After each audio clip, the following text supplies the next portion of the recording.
ಲಿಂಗ ಪೂಜಾ ಲೋಲರು, ಅಧ್ಯಾತ್ಮ ವಿದ್ಯೆಯ ವಿಚಕ್ಷಿತರು, ಸಂಸ್ಕೃತ ಕನ್ನಡ ಹಲವಾರು ಭಾಷೆಗಳನ್ನು ನಿರರ್ಗಳವಾಗಿ ಸಂಭಾಷಿಸುವವರು, ಮಹಾನ್ ವಿದ್ವಾಂಸರು ಆಗಿರುವ ಶ್ರೀಶೈಲದ ಜಗದ್ಗುರು ಪೀಠದ ಪರಮಾಚಾರ್ಯರಾದ ಶ್ರೀ ಶ್ರೀ ಶ್ರೀ 1008 ಚನ್ನ ಸಿದ್ಧರಾಮ ಪಂಡಿತಾರಾಧ್ಯ ಶಿವಾಚಾರ್ಯ ಭಗವತ್ಪಾದಂಗಳ ಪವಿತ್ರ ಪಾದಕಮಲಗಳಿಗೆ ಭಕ್ತಿಯ ಪ್ರಣಾಮಗಳನ್ನು ಅರ್ಪಣೆಯನ್ನು ಮಾಡ್ತಾ ಎಲ್ಲ ಪೀಠಗಳಿಗೂ ವಂದಿಸುತ್ತ ಸುಕ್ಷೇತ್ರ ಶ್ರೀಶೈಲದಲ್ಲಿ ಪಾತಾಳ ಗಂಗೆ, ಅಲ್ಲಿರುವ ಪಾತಾಳ ಗಂಗೆಯ ತೀರ್ಥ ಭಕ್ತರು ಮೋಕ್ಷವನ್ನು ನೀಡುವ ಶ್ರೀಶೈಲ ಮಲ್ಲಯ್ಯನಿಗೆ, ಮೋಕ್ಷವನ್ನು ನೀಡುವ ಮಲ್ಲಿಕಾರ್ಜುನನ ಲಿಂಗಕ್ಕೆ ಕೃಷ್ಣಾ ನದಿ ಯಡೂರಿನಿಂದ ಹೋಗ್ತದೆ, ಮುಂದೆ ಶ್ರೀಶೈಲಕ್ಕೆ ಹೋಗ್ತದೆ. ಯಡೂರಿನಿಂದ ಹೋದ ಮಹಾನ್ ತೀರ್ಥವೇ ಪಾತಾಳ ಗಂಗೆಯಾಗ್ತದೆ. ಅಲ್ಲಿ ಶ್ರೀಶೈಲದಲ್ಲಿ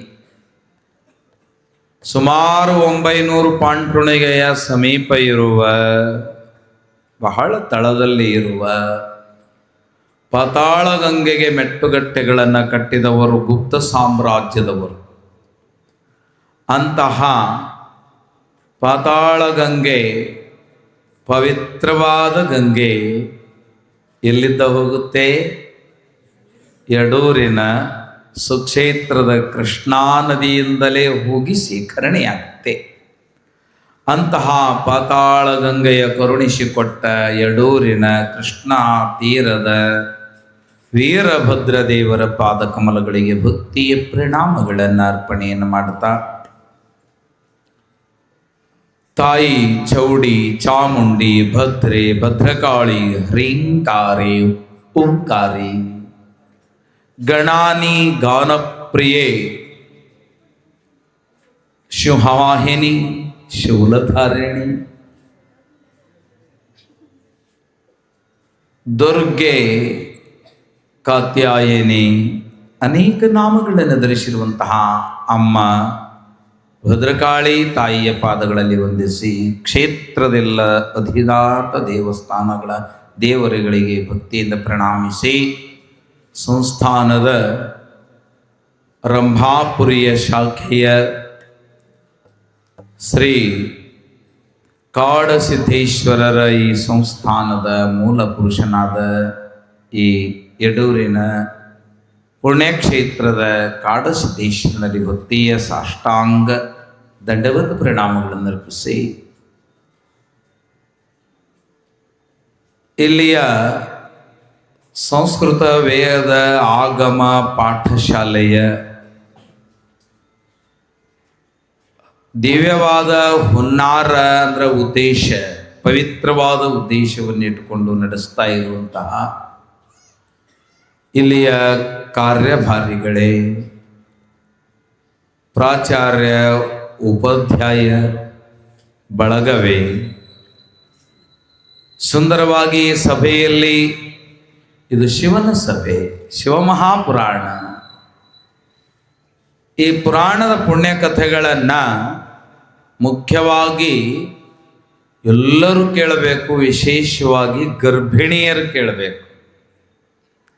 ಗರ್ಭದಲ್ಲಿರುವ ಶಿಶುವಿಗೆ ಆರೋಗ್ಯ, ಭಾಗ್ಯ, ಭಕ್ತಿ, ಜ್ಞಾನ, ಮೋಕ್ಷವನ್ನು ಕರುಣಿಸುವಂತಹ ಶಿವಕಥೆ ಗರ್ಭಿಣಿಯರು ಕೇಳಿದರೆ ಗರ್ಭದಲ್ಲಿರುವ ಕೂಸು ಉತ್ತರೋತ್ತರವಾಗಿ ಅಭಿವೃದ್ಧಿಯನ್ನು ಪಡೆಯುತ್ತೆ.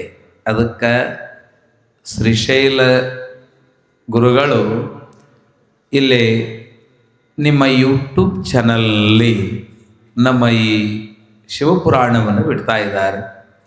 ನಿಮ್ಮ ಮಕ್ಕಳು ದೂರ ದೂರ ಇದ್ದರೆ ಅವರಿಗೆ ಈ ಪುಟವನ್ನು ತೆಗೆದು ನೋಡಿ, ಕೇಳಿ, ಭಾಗ್ಯವಂತ ಮಕ್ಕಳನ್ನು ಪಡೆಯಿರಿ ಅಂತ ಹೇಳ್ರಿ ಅಂತ ಹೇಳ್ತಾ ಈ ಭುವನ ಕೈಲಾಸದಲ್ಲಿ ನಿತ್ಯ ನಂದಿನಾಥನಾಗಿ ತಬಲಾವಾದನವನ್ನು ನುಡಿಸ್ತಾ ಇರುವಂತಹ ವೀರೇಶ್ ಬಿ ಹಿರೇಮಠರಲ್ಲಿ, ಕುಮಾರ್ ಮನೋಜ್ ಬಿ ಬಡಿಗೇರ್ ಇವರಲ್ಲಿ ನಿಮ್ಮೆಲ್ಲ ತಾಯಿ ತಂದೆಯಲ್ಲಿ ಭಕ್ತಿಯ ಪ್ರಣಾಮಗಳನ್ನು ಅರ್ಪಣೆಯನ್ನು ಮಾಡ್ತಾ ಇದ್ದೇವೆ.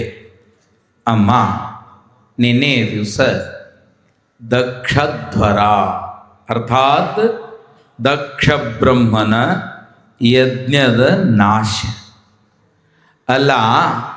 ಜಗತ್ತಿನಲ್ಲಿ ಯಜ್ಞವನ್ನು ಮಾಡಲಿಕ್ಕೆ ಹೇಳ್ತಾರೆ ವಿನಃ ಯಜ್ಞವನ್ನು ನಾಶ ಮಾಡಲಿಕ್ಕೆ ಯಾರು ಹೇಳ್ತಾರೆ ಅಂತಂದರೆ, ಯಜ್ಞದ ಉದ್ದೇಶ ಸದುದ್ದೇಶವಿದ್ದರೆ ನಾಶವಾಗಲಾರದು, ದುರುದ್ದೇಶವಿದ್ದರೆ ತನ್ನಿಂದ ತಾನೇ ನಾಶವಾಗುವುದು. ಅದಕ್ಕಾಗಿ ಯಾವುದೇ ಹೋಮ ನೇಮಗಳನ್ನು, ಪೂಜೆ ಪುನಸ್ಕಾರಗಳನ್ನು ಸದುದ್ದೇಶಕ್ಕಾಗಿ ಮಾಡಬೇಕು.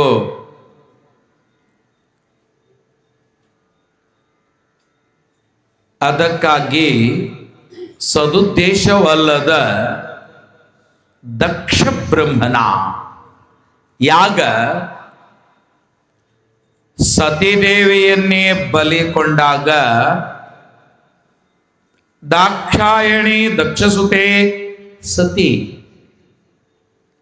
ಯಜ್ಞ ಹೊಂಡದಲ್ಲಿ ಶಿವನ ನಿಂದೆಯನ್ನು ನಾ ಕೇಳಲಾರೆ ಎಂದು ಹಾರಿ ದಗ್ಧವಾಗುವ ಮುನ್ನ ತಾಯಿ ಆದಿಶಕ್ತಿಯ ಅವತಾರವಾದ ಸತಿಯನ್ನ ನಾ ಸುಟ್ಟರೆ ನನಗೆ ಅಪಕೀರ್ತಿ ಅಂತ ಅಗ್ನಿದೇವ ಮಂದವಾದ ನಂದಿದ.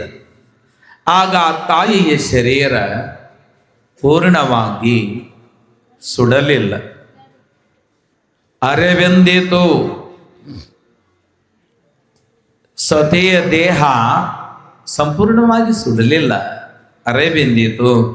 ನಿನ್ನೆ ನೀವು ಕೇಳಿದ್ದೀರಿ.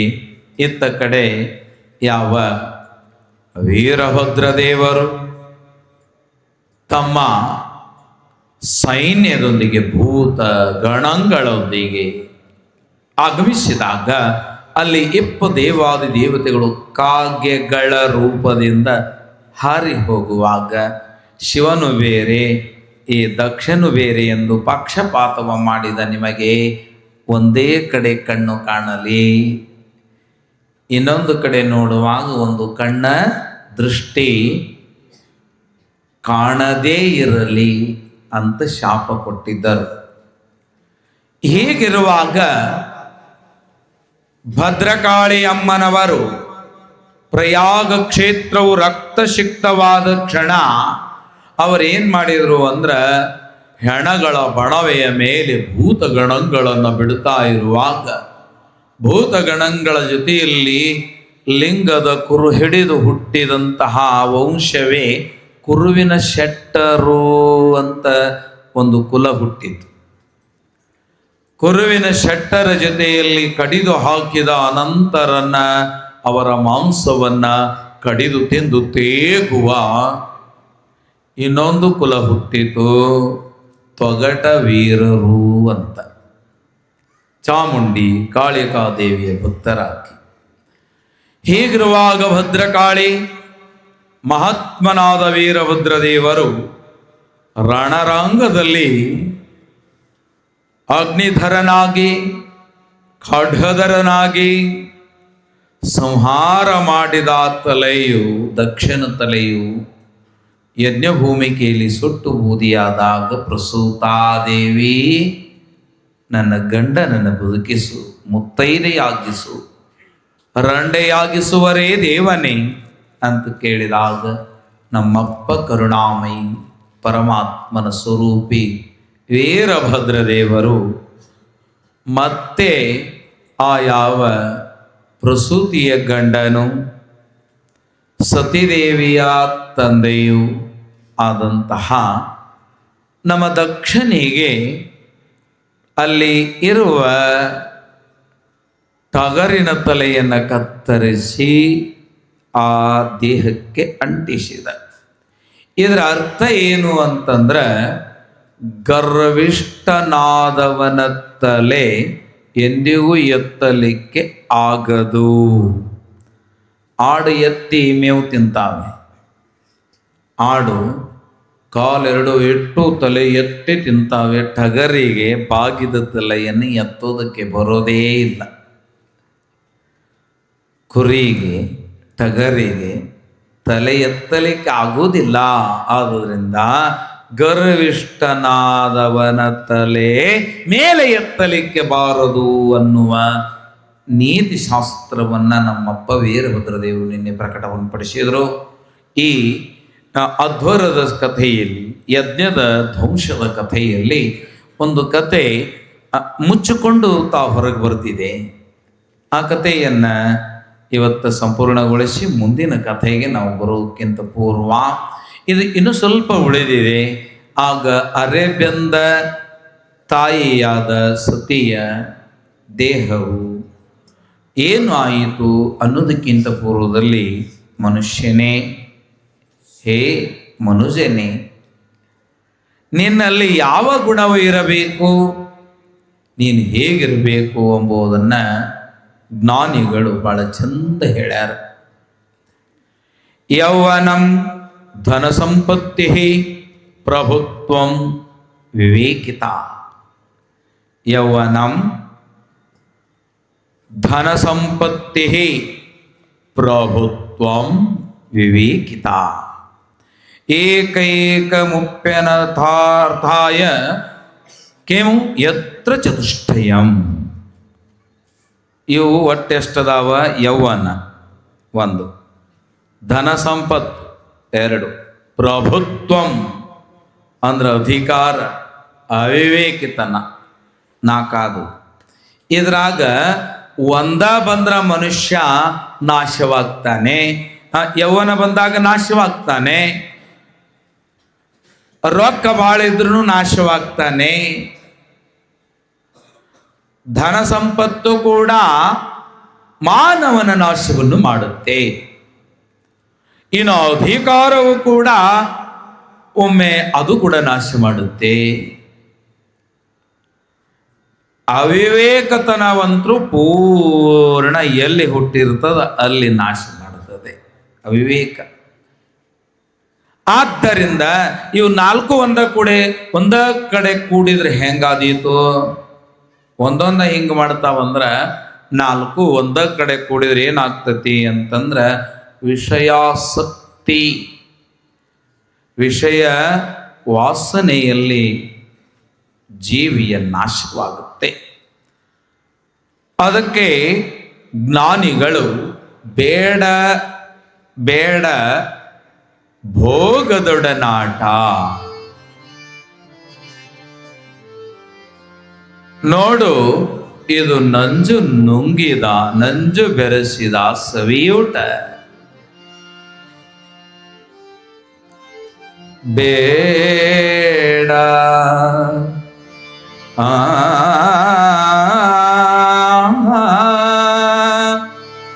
ಬೇಡ ಬೇಡ ಭೋಗದೊಡನಾಟ, ನೋಡು ನಜು ಬೆರೆಸಿದ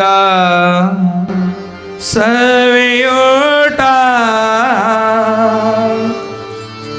ಬೇಡ ಬೇಡ ಭೋಗದೊಡನಾಟ, ಬೇಡ ಬೇಡ ಬೇಡ ಬೇಡ ಬೇಡ ಬೇಡ ಭೋಗದೊಡನಾಟ.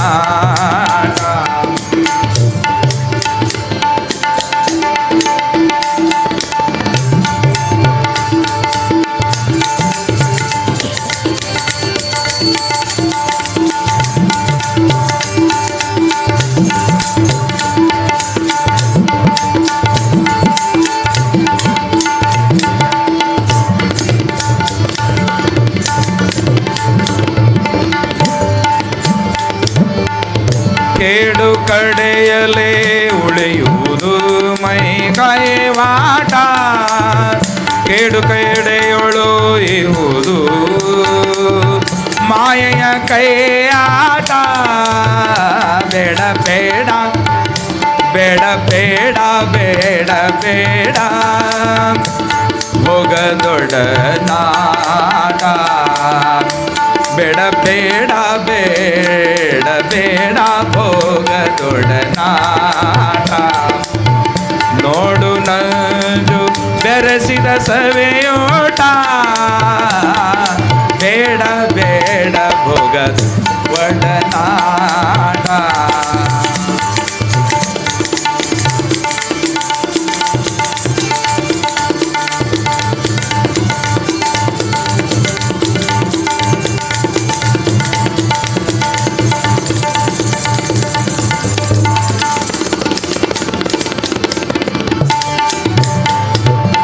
ಮೊದಲು ಸಾಹಸದೊಳು ಅತಿ ಸುಖವನು ಭವಿಸೆ ಮೊದಲು ಸಾಹಸದೊಳು ಅತಿ ಸುಖವನು ಭವಿಸೆ ಮಧುವಣ ಮಾತ್ರವನ್ನಿತ್ತು ನಡವಿದು ತವಿಸಿ ಒದವಿ ಕಾಣಿಪುದು ಕಡೆಯೊಳಗೆ ದೇಶಿಕೆಯವ ಗಡಿಸಿ ಹದನಿದು ವಿಷಯವ ನೆಳಸಲಹುದೆ ಲವಲವಿಸಿ ಬೇಡ ಬೇಡ ಬೇಡ ಬೇಡ ಭೋಗದೊಡನಾಟ ಬೇಡ ಬೇಡ ಭೋಗದೊಡನಾಟ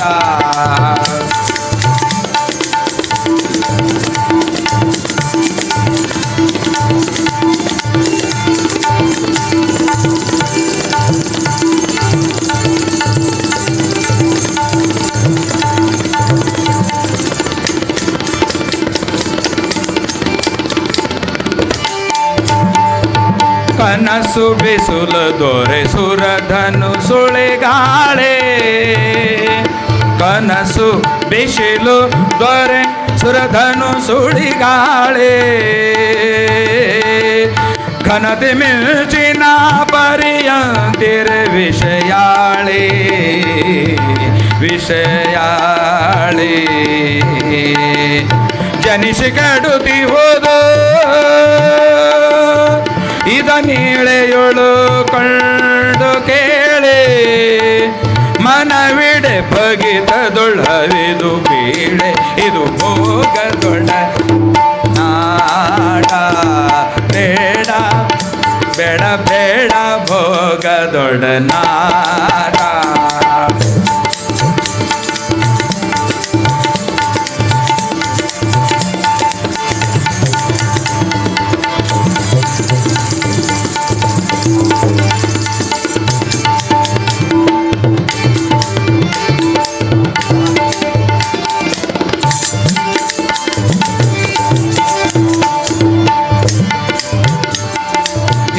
ಚರದಿಂದ ಕೆಳ ನಿರಸವನು ತಿಳಿದು ಭೀತಿಸದವರಳಿ ಆಸೆಗಳನ್ನು ಮಿಗೆ ಹೊಳೆದು ಖ್ಯಾತಿ ಮಿಗಿಲು ಶಂಭುಲಿಂಗದ ನಿಜವಾಗುಳಿದು ನೀತಿಗಳಿಯದಾನಂದದೊಳಿರು ಮೊಹವಳಿದು ಬೇಡ ಬೇಡ ಭೋಗ ದೊಡನಾಟ ಬೇಡ ಬೇಡ ಬೇಡ ಬೇಡ ಬೇಡ ಭೋಗ ದೊಡನಾಟ ನೋಡು ನಂಜು ಬೆರೆಸಿದ ಸವೆಯೋಟ ನೋಡು ಸುನಂಜು ಬೆರೆಸಿದ ಸವೆಯೋಟ ಬೇಡ ಬೇಡ ಬೇಡ ಬೇಡ ಬೇಡ ಭೋಗದೊಡನಾಟ ಬೇಡ ಬೇಡ ಭೋಗದೊಡನಾಟ ನೋಡು ನಂಜು ಬೆರೆಸಿದ ಸವೆಯೂಟ ಬೇಡ ಬೇಡ ಭೋಗದೊಡನಾಟ ಬೇಡ ಭೋಗದೊಡನಾಟ ಬೇಡ ಭೋಗದೊಡನಾಟ ಜಗದ್ಗುರು ಪಂಚಾಚಾರ್ಯ महाराज के ಭೋಗದ ಒಡನೆ ಆಟ ಬೇಡ. ಭೋಗ ಅಂದರೆ ಯಾವುವು ಅದನ್ನೇ ನಿಜಗುಣ ಶಿವಗಳು ಇನ್ನೊಂದು ಪದದಲ್ಲಿ ಹೇಳ್ತಾ ಇದ್ದಾರೆ. ಬೇಡ ಬೇಡ ಮನವೇ ವಿಷಯದ ಆಸೆ. ಯಾವ ವಿಷಯ ಇರಬಹುದು? ಸ್ವಲ್ಪದ್ರಲ್ಲಿ ನೋಡೋಣ. ಅಳಿ, ಮೀನು, ಗಜ, ಪತಂಗ, ಮೃಗ ವೆಂಬ ಉಳಿವ ಒಂದೊಂದರೊಳು ಬಳಸಿದೈದಿಂದ್ರಿಯದ ಗುಣದೊಳು ಸುಳಿಯುತ್ತಲ್ಲೆಂತು ಉಳಿವೆ ನೀನೇ. ಏ ಮನುಜ, ಹೆಂಗೆ ಉಳಿತಿ? ಭಾಳ ಸುಂದರವಾಗಿ ನಿಜಗುಣ ಶಿವಗಳು ಎಲ್ಲ ಶಾಸ್ತ್ರಗಳನ್ನು ತಮ್ಮ ಕೈವಲ್ಯ ಪದ್ಧತಿ ಗ್ರಂಥದಲ್ಲಿ ಹೇಳಿದ್ದಾರೆ. ಈಗ ಅಳಿ ಅಂದ್ರೆ ಭೃಂಗ, ಗುಂಗಾಡಿ ಹುಳು. ನೀವೆಲ್ಲರೂ ನೋಡಿರಿ, ಕಟ್ಟಿಗೆ ಕೊಯ್ತೈತಲ್ಲ, ಕರೆ ಗುಂಗಿ ಅನ್ನುವ ಭೃಂಗ, ಭ್ರಮರ ಅಂತ ಅದಕ್ಕೆ ಹೆಸರು. ಒಮ್ಮೆ ಸುಗಂಧವಾದ ಕುಸುಮ ತಾವರೆಯೊಳಗೆ, ತಾವರೆ ಅರಳ್ಯದ ಕೆರೆಯೊಳಗೆ ಸರೋವರದಲ್ಲಿ ಅರಳಿದೆ ತಾವರೆ. ಸೂರ್ಯನ ಉದಯವಾಯಿತು ಅಂತಂದ್ರೆ ಅದು ಅರಳುತ್ತದೆ. ಸೂರ್ಯ ಅಸ್ತಂಗತನಾದ್ರೆ ಮುಚ್ಚಿಕೊಳ್ಳುತ್ತದೆ, ಒಟ್ಟ ಬಾಡೋಂಗಿಲ್ಲ. ನೀರೊಳಗೆ ಇರುವ ತನಕ್ಕೂ ಬಾಡಲಾರದ ಹೂ ಅದು ಕಮಲ ಪುಷ್ಪ. ಅದಕ್ಕೆ ರಾಷ್ಟ್ರೀಯ ಹೂ ಅಂತ ನೇಮಿಸಿದ್ದಾರೆ. ನೇರ ಬಿಟ್ಟು ಕಡೆಗಾದಾಗ ಅದು ಬಾಡುವುದೇ ವಿನಃ ನೀರೊಳಗಿದ್ದಾಗ ಅದು ಬಾಡುವುದಿಲ್ಲ. ಸುಗಂಧವಾದ ಗಂಧ ಗಾಳಿ ಬೀಸಿದೆ. ಎತ್ತೋ ಇರುವ ಬ್ರಹ್ಮರ ಹಾರತ ಅಲ್ಲಿಗೆ ಬಂದು ಬ್ರಹ್ಮರ ಅದು ಉಣಲಿಕ್ಕೆ ಕೂತ್ಕೊಂತು. ಸುಗಂಧದ ಪರಾಗವನ್ನು ಉಣಲಿಕ್ಕೆ ಕೂತ್ಕೊಂತು ಅದರ ಚುಂಚು, ಅದರ ಹಲ್ಲು ಎಷ್ಟು ಚೂಪ ಅಂದರೆ ಗಟ್ಟಿಯಾಗಿರುವ ತೊಲೆಯನ್ನೇ ಕಟ್ಟಿಗೆಯನ್ನೇ ಕೊರೆಯುವಷ್ಟು ಗಟ್ಟಿ ಅದರ ಚುಂಚು, ಅದರ ಹಲ್ಲು. ಆದರೆ ಸುಗಂಧಕ್ಕೆ ಮಾರು ಹೋಗ್ಯದ, ಭೋಗಕ್ಕೆ ಮಾರು ಹೋಗ್ಯದ. ಒಳಗ ಕೂತ ಸಮಯದಲ್ಲಿ ಸಾಯಂಕಾಲವಾದರೂ ಅದಕ್ಕೆ ತೀರವಲದು ಆಸೆ. ಅದರೊಳಗ ಸಾಯಂಕಾಲ ಸೂರ್ಯ ಮುಳಗಿದ, ಪಕಳೆಗಳು ಮುಚ್ಚಿದ ಪಕಳೆಗಳೊಳಗ ಅದಕ್ಕೆ ಗಾಳಿ ಇಲ್ಲ, ಪ್ರಾಣವಾಯು ಬಂದಾಗ್ಲಿಕ್ಕತ್ತದ. ಅಂಥ ಸಮಯದಲ್ಲೂ ತನ್ನ ಹಲ್ಲನ್ನು ಮರೆತದ. ಕಟ್ಟಿ ಕೊಯ್ಯುವ ತನ್ನ ಹಲ್ಲು ಸುಮ್ಮನೆ ಹಿಂಗೆ ಮುಟ್ಟಿದ್ರೆ ಮಾಸುವ ಕಮಲದ ಹೂವನ್ನು ಒಮ್ಮೆ ತೂತು ಹಾಕಿ ಹೊರಗೆ ಬರ್ಬೇಕಂತದಕ್ಕೆ ತಿಳಿಯವಲ್ಲದು. ಇದು ಭ್ರಮೆ. ಅದರೊಳಗನ ಇದು ಬೇಕು ಅಂತ ಉಳಿದದಲ್ಲ. ರಾತ್ರಿ ಆಯಿತು, ಆನೆಗಳು ಒಂದಾಡೋಂಗಿಲ್ಲ, ಹೆಂಡಗಟ್ಲೆ ಬಂದು ಸರೋವರಕ್ಕೆ ಕೆಳೆದವು, ನೀರನ್ನ ಚಲಾಟವಾಡಿದವು.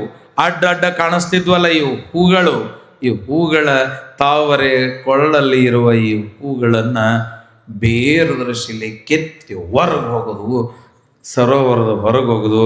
ಬರೋ ಮುಂದೆ ಕಾಲಾಗ ಹಾಕಿ ಕಚಿಪಿಚಿ ತುಳಿದಾಗ ಒಳಗಿರುವ ಹುಳು ಉಳಿತೈತಿ.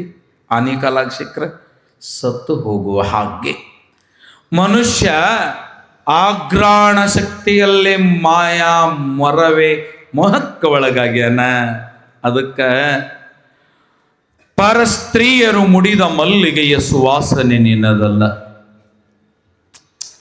ಅಲ್ಲ, ಅದು ಬೇಡ. ಅದೊಂದು ರಾಜ್ಯದ ರಾಜ ಚಕ್ರವರ್ತಿ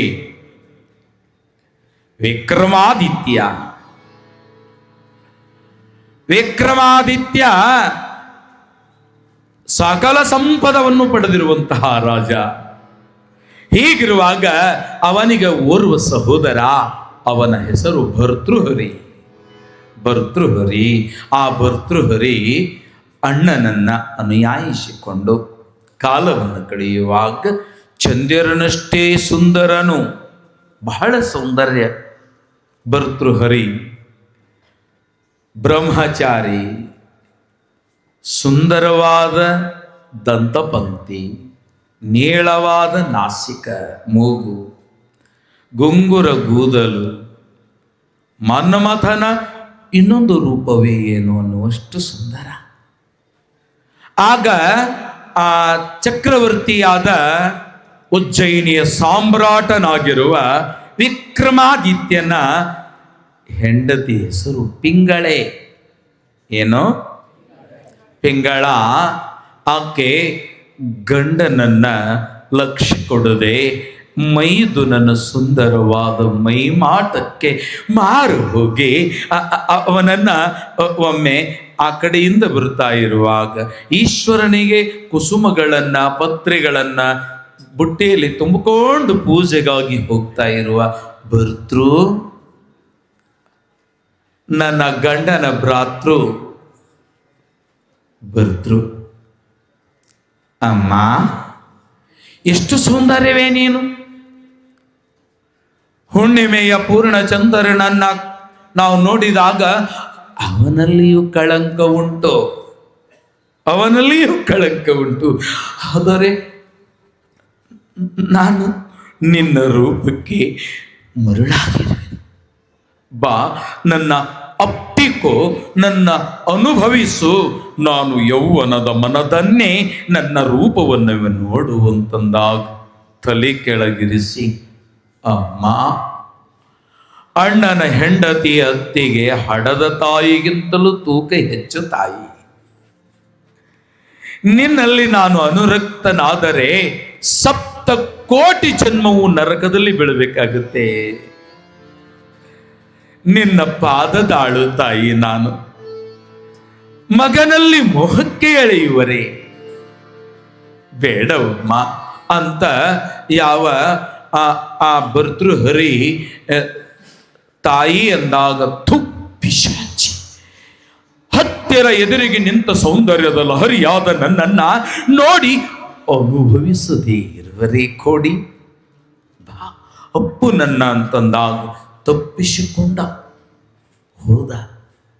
ಅವನ ಮೇಲೆ ವ್ಯಾಮೋಹವಿಟ್ಟಿರುವ ಮೈದುನನ್ನೇ ಭೋಗಿಸಬೇಕೆಂಬುವ ಕೀಳರಿಮೆಯನ್ನು ಹೊತ್ತ ಈ ಪಿಂಗಳಾದೇವಿ ಸಮಯವನ್ನು ಸಾಧಿಸಬೇಕು. ಬೆಕ್ಕಿನ ಗುಣ ಅದು. ಹಾಲು ನೆಲುವಿನ ಮೇಲಿಟ್ಟಾಗ ಬೆಕ್ಕಿಗೆ ಸಿಗಲಿಲ್ಲ ಅಂದ್ರೆ ನಾನೂ ಕುಡಿಬಾರ್ದು, ಅದು ನನಗೆ ಸಿಕ್ಕಿಲ್ಲ ಅಂತ ಹಾರಿ ಒದ್ದು ಉಳಿಸ್ತದೆ. ಹಾಗೆ ನನಗೆ ಸಿಗದ ವಸ್ತು ಬದುಕಲೇಬಾರದನ್ನುವಷ್ಟರ ಮಟ್ಟಿಗೆ ತಲೆ ಕೆಟ್ಟಿದೆ ಆ ಹೆಣ್ಣಿಗೆ. ಅದಕ್ಕೆ ನಿಜಗುಣರು ಬೇಡ ಬೇಡ, ಭೋಗದ ಒಡನೆ ಆಟ. ಅದು ವಿಷ ಬೆರೆಸಿದ ನಂಜಿನ ಊಟ. ಅದು ಸರಳ ಊಟ ಅಲ್ಲ, ಅಮೃತದ ಊಟವಲ್ಲ. ಅದರೊಳಗ ಚಲೋ ಪಾಯಸ ಮಾಡಿ ವಿಷ ಸೇರಿಸಿ ಇಟ್ಟಂಗದ. ಬ್ಯಾಡಪ್ಪ ಅಂತ ಹೇಳ್ಯಾರ. ಆ ಭರ್ತೃಹರಿ ಬಹಳ ಸಾರೆ ಪ್ರಯತ್ನಿಸಿದರೂ ಸಿಗದ ಕಾರಣ ಇವನನ್ನೇನು ಮಾಡಲಿ ಅಂತ ತವಕಿಸಿದ ಹೆಣ್ಣಾದ ಪಿಂಗಳೆಯು ಚಕ್ರವರ್ತಿಯ ಹೆಂಡತಿ, ವಿಕ್ರಮಾದಿತ್ಯನ ಹೆಂಡತಿ, ನ್ಯಾಯಶಾಸ್ತ್ರವನ್ನ ದೇವತೆಗಳಿಗೆ ಹೇಳಿದಂತಹ ಪ್ರೌಢಯುತವಾದ ರಾಜಕಾರಣಿ ಹೆಂಡತಿ. ತಾನು ಯಾರು ಎಂಬುದನ್ನೇ ಮರೆತು ಕಾಮದಾಟಕಕ್ಕೆ ಕೆಳೆಸುವಂತಹ ಈಕೆ ಭರ್ತೃ, ಈ ಸಾರಿ ನಾನು ನಿನ್ನ ಬಿಡೋದಿಲ್ಲ, ಸಿಕ್ಕಿಯ ಅಂತ 2 ಕೈಗಳನ್ನು ಗಟ್ಟಿಯಾಗಿಡಿದಿದ್ದಾಳೆ. ಆ ಸಮಯ ರಾಜ್ಯದ ಕಾರ್ಯಭಾರವನ್ನು ಮುಗಿಸಿ ಸಿಂಹಾಸನದಿಂದೆಳೆದು ವಿಕ್ರಮಾದಿತ್ಯ ಎದುರಿಗೆ ಬರ್ತಾ ಇದ್ದಾನೆ. ಈ ಕಡೆಯಿಂದ ಬಂದ ಇವನು, ಆ ಕಡೆಯಿಂದ ಬಂದ ಇವಳು ಕೈಗಳನ್ನು ಗಟ್ಟಿಯಾಗಿಡಿದು ಗಂಡನ ಶಬ್ದವನ್ನು ಕೇಳಿ, ಅಯ್ಯೋ ಬರೀ ಇವನು ನನಗೆ ಅಂಗಲಾಟಕ್ಕೆ ಕರೆಯುತ್ತಿರುವ, ನನ್ನ ಕೈ ಹಿಡಿದು ಜಗ್ಗುತ್ತಿರುವ ಅಂತ ಹೆಣ್ಣು ಒಲಿದರೆ ಒಲಿದರೆ ತಾಯಿ, ಇಲ್ಲದಿರೆ ಮಾಯೆ. ಹಂಗ ಹೇಳಿದಾಗ ವಿಜಯ ವಿಕ್ರಮಾದಿತ್ಯನು ಶಾಂಭವಿಯು ಪಾಲಿಸಿದ ಖಡ್ಗವನ್ನು ಎರಿಯಬೇಕನ್ನುವಾಗ ಪಾಪಿ, ಅಣ್ಣನ ಹೆಂಡತಿಯು ನಿನಗೆ ತಾಯಿಯ ಸಮಾನವಲ್ಲವೇ ಮೂರ್ಖ, ಕಾಮದೋಟಕ್ಕೆ ಇಳಿಸುವರೆ ಪಿಶಾಚಿ, ನಿನ್ನ ಮುಖವನ್ನೇ ತೋರಿಸಬೇಡ. ಈ ಶಾಂಭವಿಯ ವರಪ್ರಧಾನವಾದ ಖಡ್ಗವು ನಿನ್ನ ರಕ್ತದಲ್ಲಿ ಎಂಜಲವಾಗುವುದು ಬೇಡ. ಹೋಗು, ನನ್ನ ಮುಖವ ತೋರಿಸದೆ ದೂರ ಹೋಗು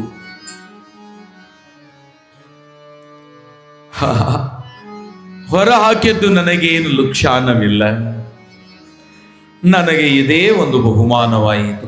ಒಟ್ಟು ತಪ್ಪಿಸಿಕೊಂಡೆ, ಬ್ರಹ್ಮಚರ್ಯ ಉಳಿಸಿಕೊಂಡೆ, ಭೋಗದೊಡನೆ ದೂರವಾದೆ ಅಂತ ಬಹಳ ಬ್ರಹ್ಮಜ್ಞಾನಿ ಭರ್ತೃ ನೇರವಾಗಿ ಅಡವಿಯೊಳಗೆ ಬಂದಿದ್ದಾನೆ. ನೀರಡಿಕೆಯಾಗಿದೆ. ಆಗ ಅಡವಿಯಲ್ಲಿ ಇರ್ತಕ್ಕಂತಹ ಜನರು ಕೆಳಗೆ ಮನೆ ಮಾಡ್ತಿರ್ಲಿಲ್ಲ. ಯಾಕೆ? ಮೃಗಗಳು ಹರಿದು ತಿಂದಾವೆ ಎಂದು ಎತ್ತರದ ಗಿಡದ ಟಿಸಿಲೊಡೆದ ಕೊಂಬೆಯಲ್ಲಿ ಮನೆ ಕಟ್ಕೊಂಡಿರುವ ಬೇಡರು. ಅದರಲ್ಲಿ ಅವರ ತಂದೆ ತಾಯಿ ಇಲ್ಲ. ಯೌವನದ ಒಂದು ಹೆಣ್ಣಿದೆ, ಆ ಬೇಡತಿ ಇದ್ದಾಳೆ. ಆಕೆ ಇರುವ ಆ ಮನೆಯನ್ನು ನೋಡಿ, ಅಮ್ಮ ಯಾರಿರುವರೇ, ಸ್ವಲ್ಪ ನೀರು ಕುಡಿತಾಯಿ ಅಂತ ನೀರು ಕೊಡಿ ಅಂತಂದು ಕೇಳಿದಾಗ ಮೇಲಿ ಇರುವಂತಹ ಬೇಡತಿ ಬಾಗಿ ಒಮ್ಮೆ ನೋಡಿದಳು. ಏನು ಸುಂದರ, ಎಷ್ಟು ಇವನಲ್ಲಿ ಸೌಂದರ್ಯ ರಾಶಿ ಇದೆ, ಎಷ್ಟು ಇವನ ಕಣ್ಣಲ್ಲಿ ಮಿಂಚಿದೆ. ಕೆಳಗೆ ನಾವು ಹೋಗುವುದಕ್ಕಿಂತ ಮೇಲೆ ಮೋಸದಿಂದ ಇವನನ್ನು ಕರೆಸಿದ್ರಾತು ಅಂತ. ಸ್ವಾಮಿ, ನನಗೆ ಕೆಳಗಿಳಿಯೋದಕ್ಕೆ ಬರೋದಿಲ್ಲ, ಇದು ಹಗ್ಗದ ನಿಚ್ಚಣಿಕೆ, ಇದನ್ನ ಬಿಡುತ್ತೇನೆ, ಹತ್ತಿ ನೀನೇ ಬಂದು ನೀರು ಕುಡಿದು ಹೋಗು. ಆಯ್ತಮ್ಮ ಅಂತ ಮೇಲೆ ಹತ್ತಿ ಬಂದು ಅಮ್ಮ ನೀರು ಕೊಡೆ ಅಂತಂದಾಗ ಆಕೆ ಬಾಗಿಲನ್ನು ಮುಚ್ಚಿ ಬೀಗವನ್ನು ಹಾಕಿ ಹೊಕ್ಕಳದ ಹತ್ತಿರ ಬೀಗದ ಕೈಯನ್ನು ಸಿಕ್ಕಿಸಿಕೊಂಡು, ಇಷ್ಟು ಚೆಲುವು ನೀನು ಅಯ್ಯ, ನಿನ್ನ ನೋಡಿದರೆ ನನಗೆ ನೀರು ಕುಡಿ ಮೊದಲು. ಇರಲಿ, ಹೇಳು, ನಿನ್ನ ಮಾತೆಯನ್ನು ಹೇಳಮ್ಮ. ಅಮ್ಮ ಎನ್ನಬೇಡ, ನನ್ನನ್ನು ಭೋಗಿಸು. ಯಾಕೆ ನನ್ನನ್ನು ಭೋಗಿಸುವುದಕ್ಕೆ ಕರೆಯುವರು ಅಂದಾಗ ಆಕೆ ಹೇಳಿದಳು, ನಿನ್ನಷ್ಟೇ ಸುಂದರವಾದ ಮಗನನ್ನು ನಾನು ಪಡೆಯಬೇಕೆಂಬ ಆಸೆ. ಆಗ ಅವನು ಹೇಳಿದ, ಎದ್ದು ನಿಂತವನು ಬಾಗಿ ಸಾಷ್ಟಾಂಗವೆರಗೆ, ನೀನೇ ನನ್ನ ತಾಯಿಯೋ, ನೀನು ನನ್ನಿಂದ ಹಡಿಯುವುದು ತಡವಾಗುವುದು. ಆ ಹುಟ್ಟುವನು ಮಗನೇ ಎಂದು ಏನು ತಿಳಿಯುವೆ ತಾಯೇ? ನಾನೇ ಇವತ್ತಿನಿಂದ ನಿನ್ನ ಮಗನಾಗಿರುವೆನು ಅಮ್ಮ ಅಂದನಂತೆ. ಮನವು ಕರಗಿ ಮಾಡಿದ ತಪ್ಪನ್ನು ಮರೆತು, ಅಯ್ಯ ಹಾಗ ಬೇಡ, ನಿನ್ನ ಕಾಲು ನಾನು ಬಿಡುತ್ತೇನೆ, ನನ್ನ ಕಣ್ಣ ತೆರೆಸಿದೆ, ಅರವಿಂದ ನಯನನೇ ನಿನಗೆ ನಮೋ ನಮಃ. ಹಿಂಗ ಕಾಮವನ್ನ ಗೆಲ್ಲಬೇಕು. ಸ್ವಾಮಿ ವಿವೇಕಾನಂದರಿಗೆ ಪ್ರಶ್ನೆಯನ್ನು ಕೇಳಿದ್ರಂತೆ, ನೀವು ಹಾಗೆ ಬ್ರಹ್ಮಚರ್ಯವನ್ನ ಪರಿಪಾಲಿಸ್ತೀರಿ, ನಿಮಗೆ ಈ ಕಾಮದ ಗಾಳಿ ಬಡದಿಲ್ವೇ ಅಂತ ಕೇಳಿದಾಗ ಒಂದು ಮಾತು ಹೇಳಿದರು, ಬಡಿಯುವುದು ಸಹಜ, ನಾವಿರುವುದು ವಿಷಯ ಪ್ರಪಂಚದಲ್ಲಿಯೇ. ಅದು ಬಂದಾಗ ಅವನಿಗೆ ಕೇಳಿದರು, ಎದುರಿಗಿದ್ದ ಹುಡುಗನಿಗೆ, ನಿನಗೆ ಇಂಗ್ಲೀಷ್ ಚೆನ್ನಾಗಿ ಗೊತ್ತು, ಅಲ್ಫಾಬೆಟಿಕ್ಸ್ ಗೊತ್ತು ಅಂದರೆ ಮೂಲಾಕ್ಷರಗಳು ಎಷ್ಟಿವೆ? 26 ಇವೆ ಅಲ್ಲ, ಅವುಗಳನ್ನು ಉಲ್ಟಾ ಓದು, ABCD ಅಂತ ಎಲ್ಲರೂ ಓದ್ತಾರೆ, ಹೌದಿಲ್ಲ? ಕಾಮವು ಮೈಯಲ್ಲಿ ತಳೆದಾಗ ZY X ಹಿಂಗೆ ಉಲ್ಟಾ ಓದ್ಕೊಂತ ಬಾ, ಅದ್ರಾಗ ಲಕ್ಷ ಇಡು, ಮರೆತು ಹೋಗ್ಬಿಡ್ತದೆ. 1 2 ನಿನಗೆ ಬರ್ತಾವಿಲ್ಲ? ಬರ್ತಾವೆ. 100 ಹೇಳುವಾಗ 100 99 98 97 95 ಹಿಂಗೆ ಓದು. ಆಗ ನಿನ್ನ ಮನವು ಮರೆಯುತ್ತೆ, ಎಲ್ಲವೂ ಮನಸ್ಸಿನಲ್ಲೇ ಇವೆ. ಆದ ಕಾರಣ ಕಾಮ, ಕ್ರೋಧ, ಲೋಭ, ಮುಂದಿರುವುದು ಮೋಹ, ಇದಕ್ಕಿಂತ ದೊಡ್ಡ ಪಾಶ ಮತ್ತೊಂದಿಲ್ಲ.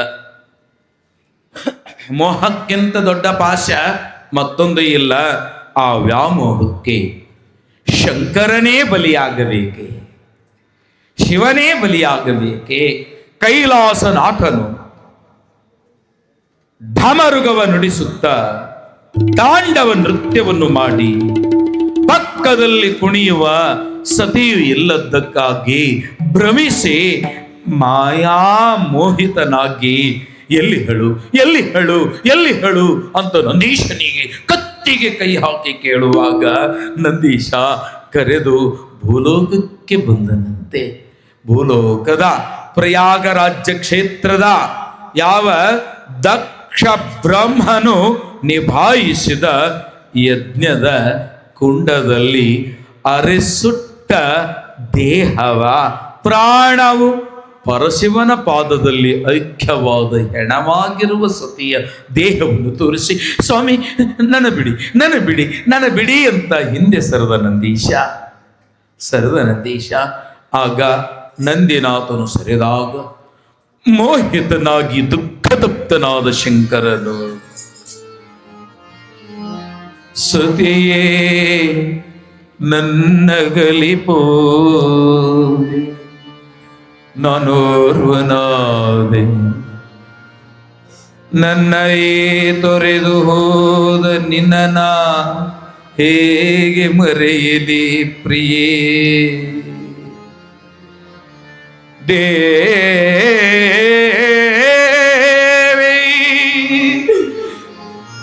ಅಯ್ಯೋ ನಿನ್ನ ಬಿಟ್ಟು ನಾನಿರಲಾರೆ ಅಂತ ಸತಿಯ ದೇಹವನ್ನ ಹೆಗಲಿಗೆ ಹಾಕಿಕೊಂಡು ಪರಶಿವನು ದಕ್ಷಿಣಾಭಿಮುಖವಾಗಿ ಬರ್ತಾ ಇದ್ದಾನೆ. ಬ್ರಹ್ಮ ವಿಷ್ಣು ಇವರು ಚಿಂತೆಯನ್ನು ಮಾಡ್ತಾ ಇದ್ದಾರೆ. ದೇವೇಂದ್ರ ಎಲ್ಲರಿಗೂ ಒಡೆಯ ನಮ್ಮ ಶಂಕರ, ಶಿವನೇ ಈ ರೀತಿ ಮಾಯಾಮೋಹಿತನಾದರೆ ಜಗವು ನಡೆಯುವುದೆಂತು? ಮನೆಯ ಹಿರಿಯರೇ ದಾರಿ ತಪ್ಪಿದಡೆ ಮನೆ ಮುಳುಗುವುದಿಲ್ಲವೇ? ಆದ್ದರಿಂದ ಈ ಪರಮಾತ್ಮನು ಮೋಹಿಸಿದ ಜಡವಾದ ಈ ಶರೀರವನ್ನ ಅಗಲಿಸಬೇಕಲ್ಲ. ನಾರದರೆ ಏನು ಉಪಾಯ?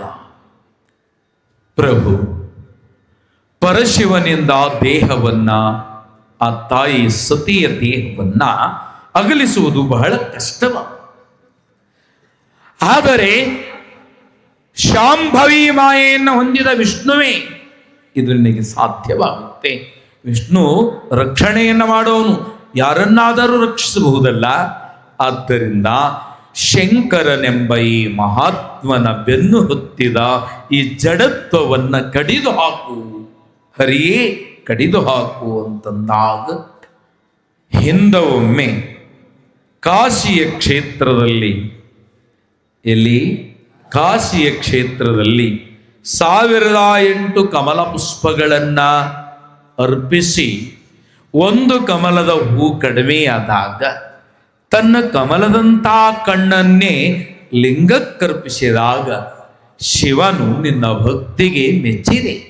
ನಾರಾಯಣನೇ ಏನು ಬೇಕು ಕೇಳು ಎಂದಾಗ, ನಿನ್ನ ದರ್ಶನ ವಿನಃ ನನಗೇನು ಬೇಡವೆಂದಾಗ ಶಿವನು ತನ್ನ ಶಿಖಾಚಕ್ರ ಸಹಸ್ರದಳ ಚಕ್ರವನ್ನೇ ಶಿವದರ್ಶನ ಅರ್ಥಾತ್ ಸುದರ್ಶನವನ್ನ ದಯಪಾಲಿಸಿದ್ದನಲ್ಲ, ಆ ಸಹಸ್ರ ಹಲ್ಲನ್ನ ಹೊಂದಿದ ಶಿವ ಕರುಣಿಸಿದ ಸುದರ್ಶನವನ್ನ ಬೆಟ್ಟನು ಶಾಂಭವಿಯ ಮಾಯೆಯೇ ನೆನೆಸಿ.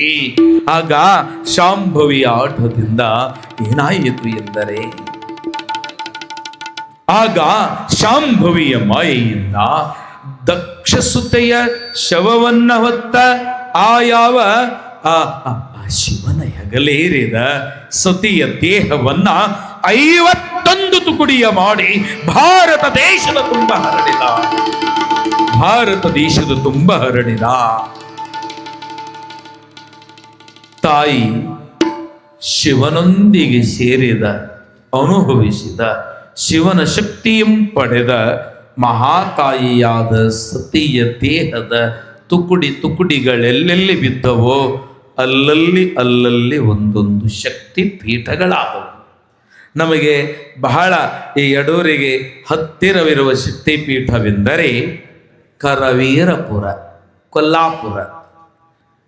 ಅದು ಮೂಲ ನಿರ್ಮಿತ ಶಕ್ತಿ ಪೀಠ, ನಮಗೆ ಬಹಳ ಹತ್ತಿರ.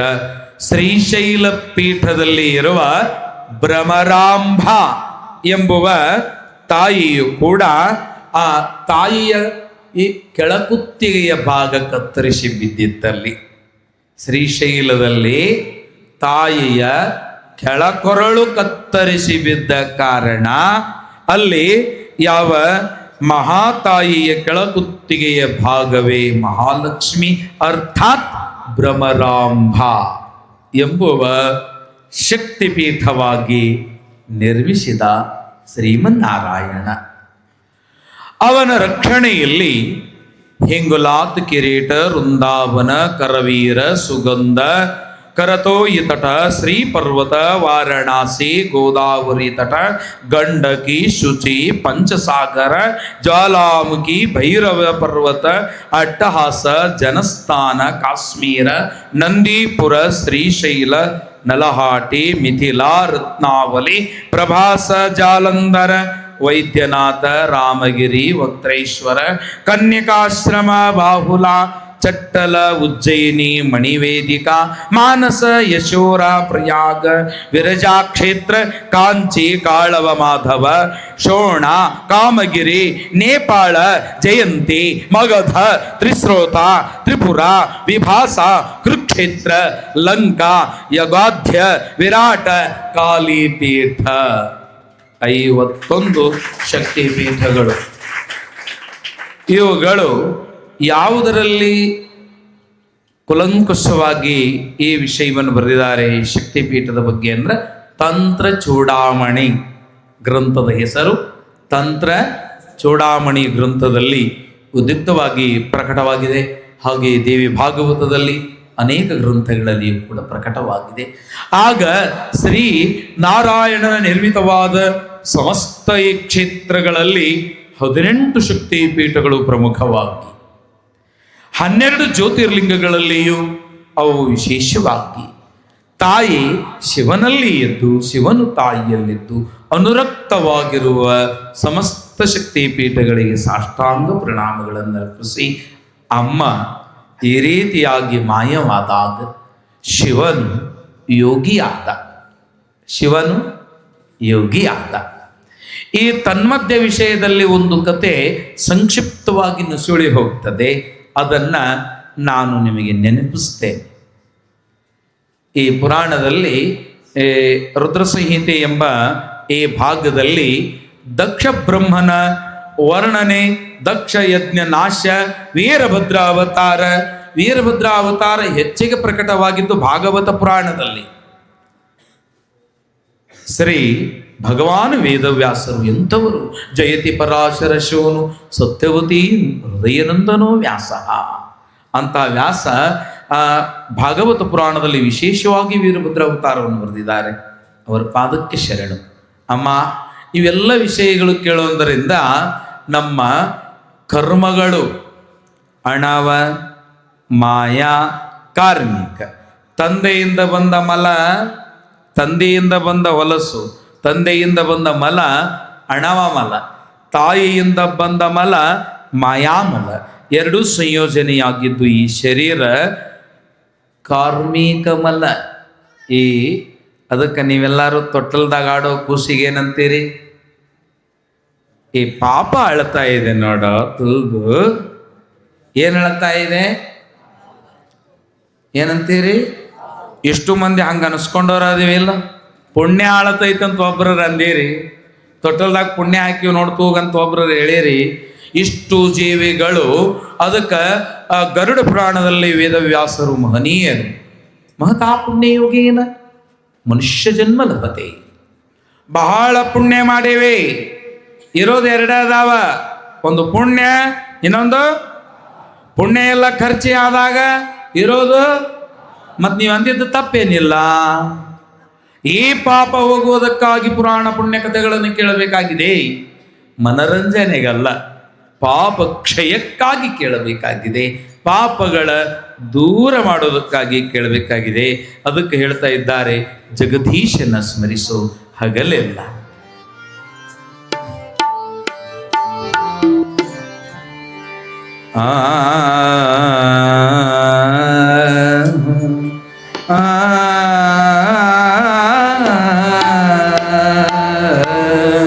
ನಿಧನಿ ಸ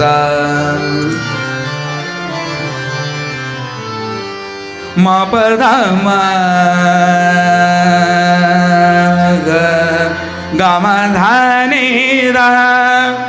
ಗಮಧನಿ ದ ನಿಸಾ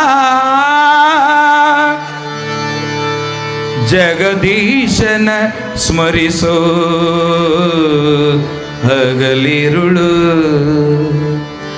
ಈ ಮಾನವ ದೇಹವು ಸ್ಥಿರವಲ್ಲವು, ಜಗದೀಶನ ಸ್ಮರಿಸುನಿ ಹಗಲಿರಳು.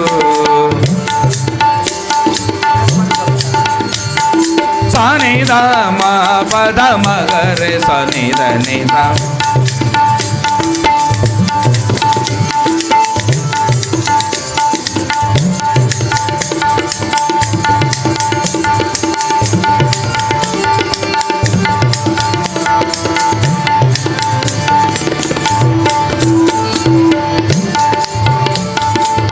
ಪೂರ್ವ ಜನ್ಮದ ಪುಣ್ಯದ ಫಲದಿಂದ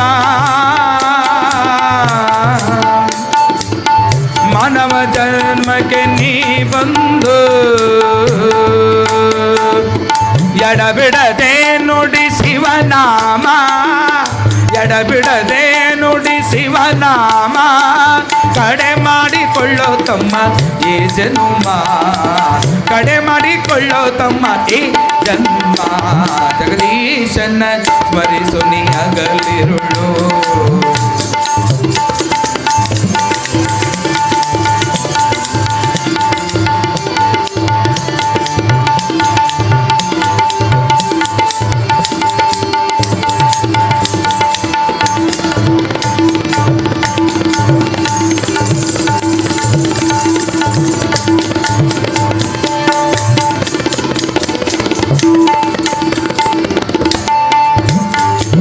ಸತಿಸುತರು ನಿನ್ನವರಲ್ಲ, ಸತಿಸುತರು ನಿನ್ನವರಲ್ಲ. ಮತಿಹೀನನಾಗಿ ತಿರುಗುವೆಯಲ್ಲ, ಸತಿಸುತರು ನಿನ್ನವರಲ್ಲ. ಮತಿಹೀನನಾಗಿ ತಿರುಗುವೆಯಲ್ಲ. ಎಡಬಿಡದೆ ನುಡಿ ಶಿವನಾಮ, ಎಡಬಿಡದೆ ನುಡಿ ಶಿವನಾಮ. ಕಡೆ ಮಾಡಿಕೊಳ್ಳೋ ತಮ್ಮ ಏ ಜನುಮ, ಕಡೆ ಮಾಡಿಕೊಳ್ಳೋ ತಮ್ಮ ಏ ಜನುಮ. ಏಶನ ಜಗದೀಶನ ಏಶನ ನೆನೆಯಿರಿ ಹಗಲಿರಳು. ಮಾನವ ಜನ್ಮವು ಸ್ಥಿರವಲ್ಲವು, ಏಶನ ನೆನೆಯಿರಿ ಹಗಲಿರಳು.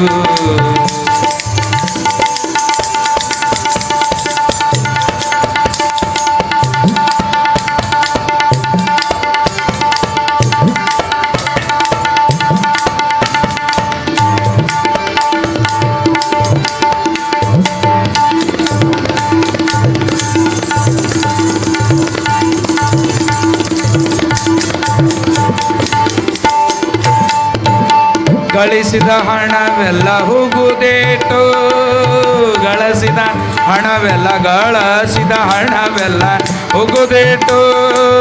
ಸತ್ಪಾತ್ರದ ಹಾದಿಯ ಬಿಟ್ಟು, ಸತ್ಪಾತ್ರದ ಹಾದಿಯ ಬಿಟ್ಟು. ತುಂಬಿದ ಕೊಡ ತುಳಕದು ಘಟೆ ನೀ, ತುಂಬಿದ ಕೊಡ ತುಳಕದು ಘಟೆ ನೀ. ಇದ್ದಾಗ ದಾನ ಮಾಡು ಮನ ಮುಟ್ಟೇನೆ, ಇದ್ದಾಗ ದಾನ ಮಾಡು ಮನ ಮುಟ್ಟೆ.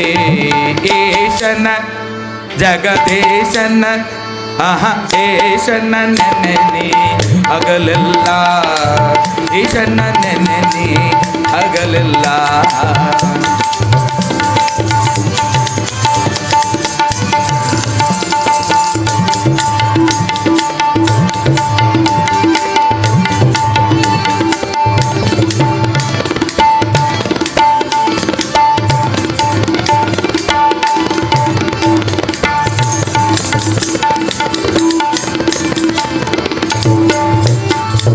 ಕಪ್ಪೆಯು ಸರ್ಪನ ಕಂಡಂತೆ ಮೃತ್ಯುವು ನಿನಗಾಗಿ ಕಾಯ್ದಿಹುದು.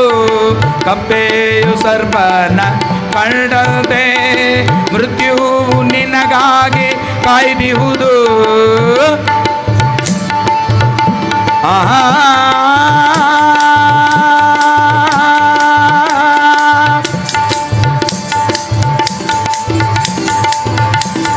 ಲಕ್ಷ್ಯ ಮಾಡಿಕೊಳ್ಳೋ ತಮ್ಮ ಕೂಸಂತೆ, ಲಕ್ಷ್ಯ ಮಾಡಿ ನೋಡಿಕೊಳ್ಳೋ ಈ ಸಂತೆ.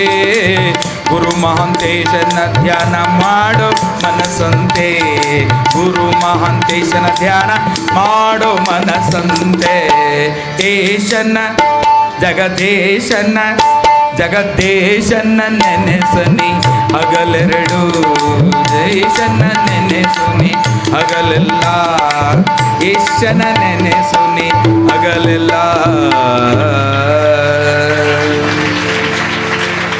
जगद्गुरु पंचाचार्य महाराज के, श्री गुरुकाड़ सिद्धेश्वर स्वामी महाराज के. ಪರಮಾತ್ಮನ ನೆನೆಸಬೇಕು, ಅವನ ನಾಮ ಅಷ್ಟೇ ಸ್ಥಿರ.